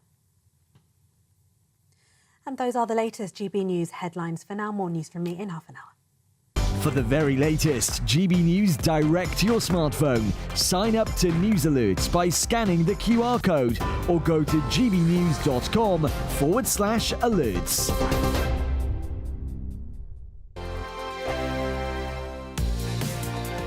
Mornings don't have to be tiresome, especially if you have the right company. Wake up to news as it happens, opinion and debate, and of course, a little bit of entertainment too. Because when the kettle's on, we're on. That's Breakfast on GB News, a show worth waking up for. Every morning from 6 a.m. Only on the People's Channel, Britain's news channel. We'll spread the news, you spread the word. Hi, I'm Michelle Dewberry, and my show is your opportunity to cut through all the noise and dive in headfirst to some robust debates. Ideas clash. Situation, isn't it? Because the failure is... You're deliberately avoiding my point. Nothing's held back. And if you think this is the end of it, wait for more. And we do not shy away from the difficult stuff. Sometimes I want to shake people and say, if only you understood. So join me on Jubes & Co. weeknights at 6 p.m, only on GB News, Britain's news channel. Join me, Camilla Tominey, for a frank and honest discussion with those in power that cuts through the spin and gets to the heart of the issues shaping our nation. You haven't confirmed that you want to stand as leader, but you haven't ruled it out either. This report basically says that he's not fit to stand trial. Is he indecisive? Incompetent? I deliver the dose of reality Westminster needs. That's the Camilla Tominey Show at 9:30 every Sunday on GB News, the People's Channel, Britain's news channel. Good Afternoon Britain isn't just about us. The wonderful thing about this programme is it's about everyone watching. It's an interactive programme. Well, there absolutely is something to see here, and we're going to be talking about it more. Whether it's breaking royal news, Will, please bring us up to date. or indeed a particularly punchy speech in the House of Commons. Very, very curious. We bring it to you live, and then we bring you live reaction as well. That's Good Afternoon Britain, weekdays from midday. Only on GB News, the People's Channel, Britain's news channel. It's Patrick Christie's Tonight, and here we do things differently. It's explaining the absolute madness of this, doesn't it? It's explosive. I mean, this is very good. It's lively. 850. Your government sat there, Sean, and it did nothing. It's controversial. And the Middle East has been in turmoil since before I was born. It's everything you need to kickstart your evening. Everyone's had their Weetabix tonight. I love to see it. That's Patrick Christie's Tonight, weeknights from 9 p.m. Only on GB News, the People's Channel, Britain's news channel. This is Britain's Newsroom, where your voice matters. It's just astonishing. With expert analysis and honest opinion, we don't just keep you informed. We bring you unique perspectives you won't see anywhere else. Can't argue with any of that. When the news happens, it happens here. On Britain's Newsroom, weekdays from 9:30 a.m. Only on GB News. I'm Michael Portillo. This is GB News, the People's Channel, Britain's news channel.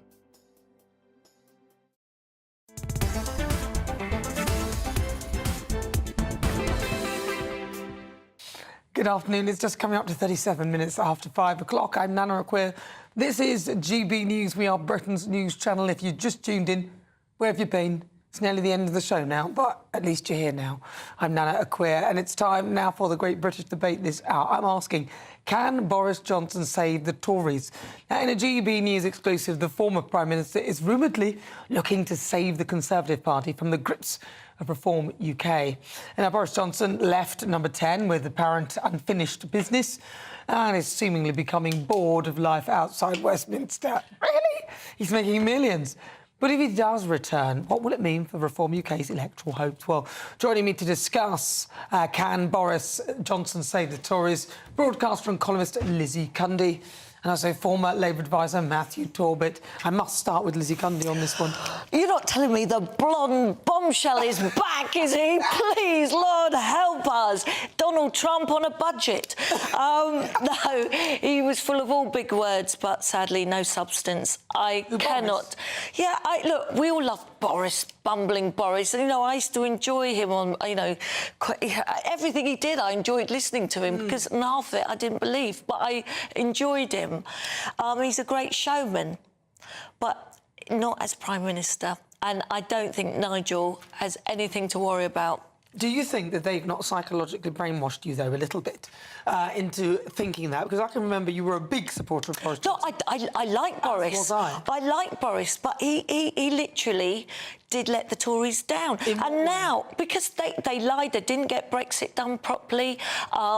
Really, could he? I mean, they literally fought themselves from the inside out. Well, there are many things he let me down on in some ways, and I just think the way he just didn't give any kind of detail. He would bluff his way through. When I look back, I think he was a bluffer. He didn't give anything exact. You say that, but we've got somebody who doesn't even answer any questions. Boris Johnson at least sat there and faced questions and would go on Sky, GB News, the BBC, ITV. He went on all the things to talk. He wasn't afraid of being challenged. I'm sorry, but this lot, they try and get out of everything and they just talk, so you can't answer a question. Matthew? I don't know. I remember him not turning up to one of the set-piece interviews. Yeah, but that's only one. That's somebody that's scared of scrutiny. I think you should stand up and turn up to things and defend your record, if that's the case. Well, let's remember Keir Starmer. I mean, at the beginning, when he first got in, he didn't even bother taking questions from GB News for his first press conference. I remember when he became Prime Minister. That wasn't a good look. That didn't work well. No, and that would be the same criticism I would have of him. I think if you are confident in what you believe and your record and whatever your political vision is, you should be happy to be challenged from all different types of media. It's same goes. What I will say is at least he's turned up for things. I'm not his biggest fan, but, you know, he's... What, Keir Starmer? Yeah, he's not ran away from any debates. Oh, what about the farmers? He was like... No, I'm on about televised debate. We were talking about Boris Johnson. But showing up, really, to defend what you have said. And Boris Johnson, there was one where he hid himself in a fridge, but that was pretty much... Well, right, yeah. No, I forgot about that one. That's even worse. The point is that he faced a barrage. He faced people, just, you know, anybody else that had been saying, what about his mental health? But for Boris, it wasn't. It was Partygate, Cakegate. They just would not leave him alone. Animalgate, because he apparently had something to do with some animals escape out of Afghanistan. It was just ridiculous. Wallpapergate, because apparently somebody loaned him some money to put some wallpaper up. And this lot, let's not even go where they've been. Allygate. That's a scandal, one thing after another. It's a fair point, but that goes to show if you misbehave in public office, expect for scrutiny to be put on you. So it's all well and good saying the stuff that he faced. If he didn't do half of that stuff wrong in the first place, he wouldn't have got it. Some of them are very silly things, like the cake and the alligator and the wallpaper and things like that. A lot of them, You know what I mean? So what I'm saying is, I have no idea what I'm saying. What are we talking about? Well, I mean, look, Keir Starmer has actually had so much more scandal, and he was the one that used to shout at Boris about Partygate time and time again, and you know, sadly Boris went for that, you know, had to leave, and now we look at all the scandals that happened with the Labour Party, you think, wow, you pretended you were like cleaner than clean, and look at you. Some of us were in the party at the time and said, this will come back to bite you. You cannot preach righteousness, because there are going to be times where you'll have to do the things that other people have done. It was the same thing with having a go at Rishi Sunak over the private jets. Do you think a Prime Minister sometimes has the time to get on the train from Scotland to come back down when he's a very busy, important person? Well, we don't mind so much, but if you're preaching the virtues of net zero... I agree. You're going to do a 22 billion carbon capture deal, then you're going to get on a private bombardment. No, exactly. Let's capture your carbon. But back to the debate. I mean? Boris Johnson is not a popular politician, as much as people would like to think otherwise. His current net approval rating is -40. What is Keir Starmer's? -18. No, it's actually a lot lower than that. Of yesterday. So -14 for Boris Johnson. -40, 40, -18 for Keir Starmer. Even Rachel Reeves is at -25. You're more unpopular than Rachel Reeves. You're definitely doing I don't know how credible or believable that is, really, because I think some of these polls, you know, they told us... Listen, you can choose not to believe the polls. I'm not gonna... What I think it does show, though, is how utterly desperate the Conservatives are at the moment, though, to be looking to this man, totally discredited after COVID and all manner of other things, is going to be the one to come and save them in their moment of need. It's not going to happen. But had they not got rid of this man, they'd probably still be... they may well have been re-elected, because this man, even though he had things that were ridiculous about him, he would have been re-elected. Look at Donald Trump. I think that he would have been re-elected had they not fought against themselves like cats in a sack to get rid of him, which was madness. But before Partygate, sorry, Lizzie, I would have maybe have agreed with that. I think whether it was his fault or not, ignorance cannot be a defence.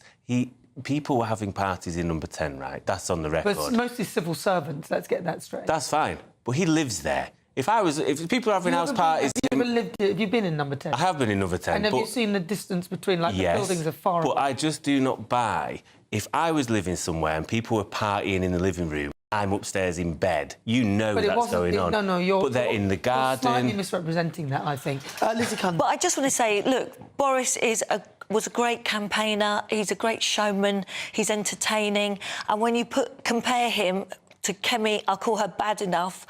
She is hopeless. At Prime Minister question times, she misses every opportunity at Keir Starmer, and Boris had that. But I just think time has passed for Boris. You know, he did win with a landslide victory of 80 seats. It was incredible at the time. But I think now for the Tories to be going backwards, looking at it's their own fault. The Tories are toast. That's the truth of it. They're at the bottom of the polls at 20%, Reform are at 27%, and Labour at 25%. But the point is, could Boris Johnson not actually split the vote? Because even though you've said that his approval rating is -40, there are some diehards who think that Boris Johnson will have a Trumpian effect on the Conservative Party, and I don't think they could do much worse. Well, they couldn't do much worse than they've got now, I'm afraid, and Kemi's not up for the job. All right, well, what do you think? Could Boris Johnson save the Tories? Get in touch at gbnews.com/your say. But if you are in search of some winter sun, here is the forecast for some of the top European holiday destinations. Dinner under the stars tonight? That reminds me of our travel insurance. You mean all clear skies? All Clear Travel Insurance sponsors GB News Travel Destinations forecast. Eastern parts of the Mediterranean experiencing below average temperatures and also some heavy showers at times. These are set to affect Athens and also Santorini, but as we move our way westwards across the Mediterranean, largely mild, largely settled. There are a few showers affecting Nice and parts of the Balearic Islands, but elsewhere across Spain, Portugal, Madeira and also Tenerife, largely settled, and it remains that way as we head into the new week. Sunny spells and the best of the temperatures, and a gradual improvement in temperatures across Santorini. All Clear Travel Insurance sponsors GB News Travel Destinations forecast.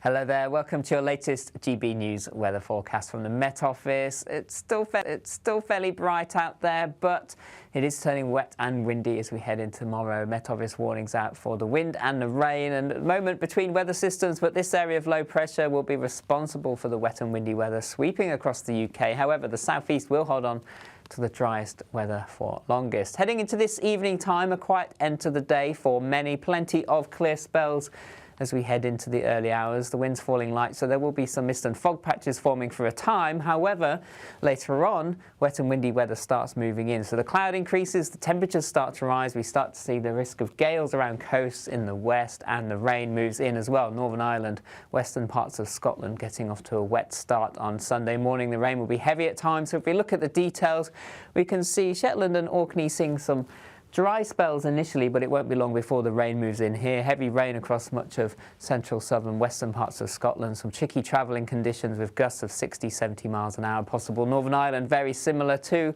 Parts of northern England dry in the east, but wet in the west. Outbreaks of rain moving into Wales, the West Country as well through the morning. This turning increasingly heavy.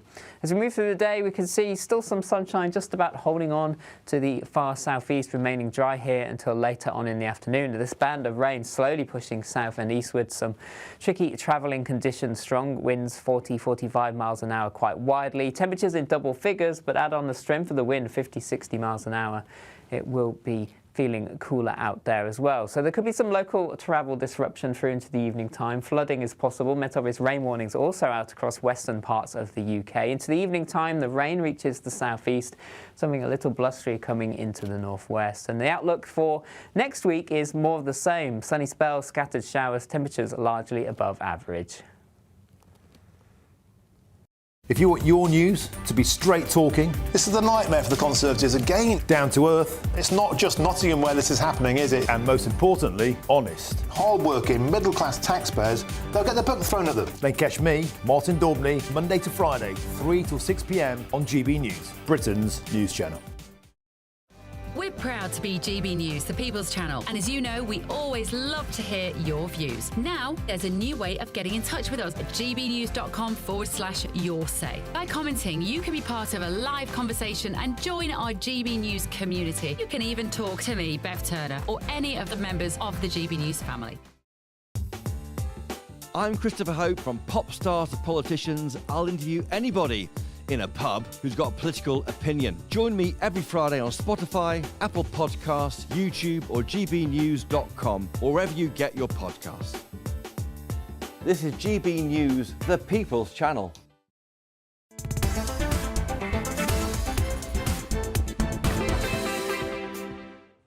Right, welcome aboard. It's time for the Quickfire Quiz, the part of the show where I test my panel on some of the other stories hitting the headlines right now. Joining me, broadcaster and columnist Lizzie Cundy. Your buzzer, please, Lizzie.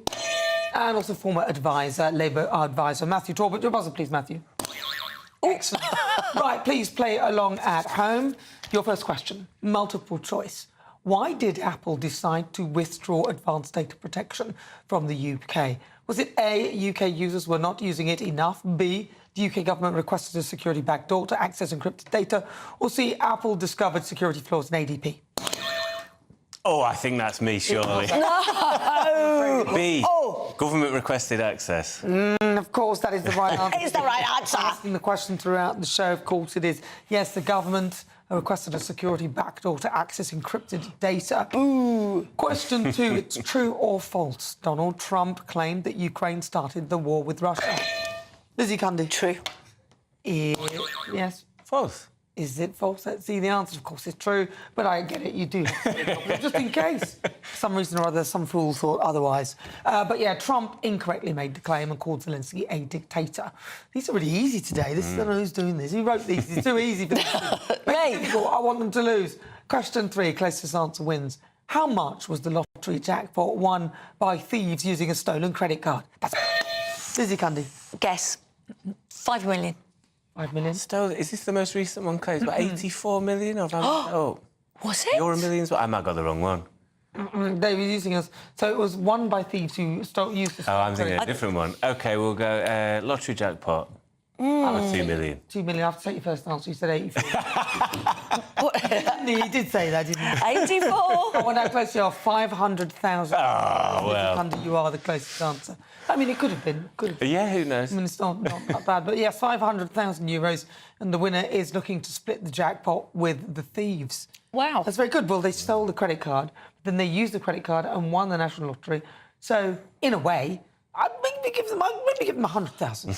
Oh, you're very generous. I think I'll give them something, because I'll give them a drink. I'll give them a drink at the bar. It's wrong, but then if it hadn't been for those pesky thieves, I wouldn't have a half. Win the lottery. Well, yeah, quite. So, well done, guys. But don't obviously do that at home. It's not stealing is bad. Open question. Question 4. What controversial menu change did Five Guys restaurant in Birmingham make? This was pork and alcohol. Does it say alcohol? Muslim majority area? So what about it? What about They took it off the menu. Pork and alcohol off the menu. Lizzie, I'm just going to say pork, not the alcohol. Because I know a lot of people who drink alcohol. The answer is restaurant removed alcohol and bacon and pork products to become halal certified. I'll give you that, because bacon is pork, and you can add that. Although you didn't use the word bacon. But No. Favours for the newbie. Not really. You got it right, Lizzie. OK. You completely missed out the others. We are, I think... What's the score? 3-1? I need to win this next one. Right? It's 2-2. I need to win this next one. Tiebreaker. It's the decider, OK. It's the decider. Right, question number 5. Take your time, don't rush. Let me finish the question, otherwise I'll have to go for the next person. Right, Keir Starmer is set to meet with President Donald Trump in the coming days. But what other European leader beat him to it? Was it A, Olaf Scholz, B, Volodymyr Zelensky, or C, Emmanuel Macron? I think it was Lizzie Cunningham. Well, he's met B, Zelensky. Oh, no! Next week, Emmanuel Macron will beat him to it. Let's have a look and see. Emmanuel Macron, the answer is C. Well, listen, at least it wasn't a football question. Well, exactly, yeah. Well, I always get the football questions wrong and I can't live it down. Well, the answer, of course, is Emmanuel Macron. That is C. If you got it at home, well done to you. Now, stay with us, because throughout the show today, I've been asking, is Sir Keir Starmer right to continue supporting Ukraine? According to our GB News poll, what do you think the answer is, Lizzie Cundy? I think it's going to be pretty high. I'd say 80%, 82%. 82%. What do you think it is? I think Lizzie's cheating, looking at the answers anyway. I think it'd be high against. I think there's an element of Ukraine fatigue kicking in, and people are feeling worse off than ever, so they're going to question why billions of pounds are going there in the first place. Well, according to our Twitter poll, GB News poll, 29% of you said yes, and 71% of you said no. The question was, should Sir Keir Starmer, is he right to continue supporting Ukraine? And look at that, the majority don't really want that support to continue. Angela has messaged in. She says, as always, Nana, you and Lizzie are spot on. Starmer has definitely betrayed Brexit. He's wanting that all along. We're talking about Brexit Britain. We've got loads more still to come. Saturday 5 is on the way. Thank you so much to my panel, broadcaster and columnist Lizzie Cundy, and also former Labour advisor Matthew Talbot. And as ever, a huge thank you to you at home for your company. I look forward to seeing you tomorrow, same time, same place, 3 o'clock, be there or be square. Up next, it's time for the Saturday 5. I'll leave you with the weather. Have a fabulous day.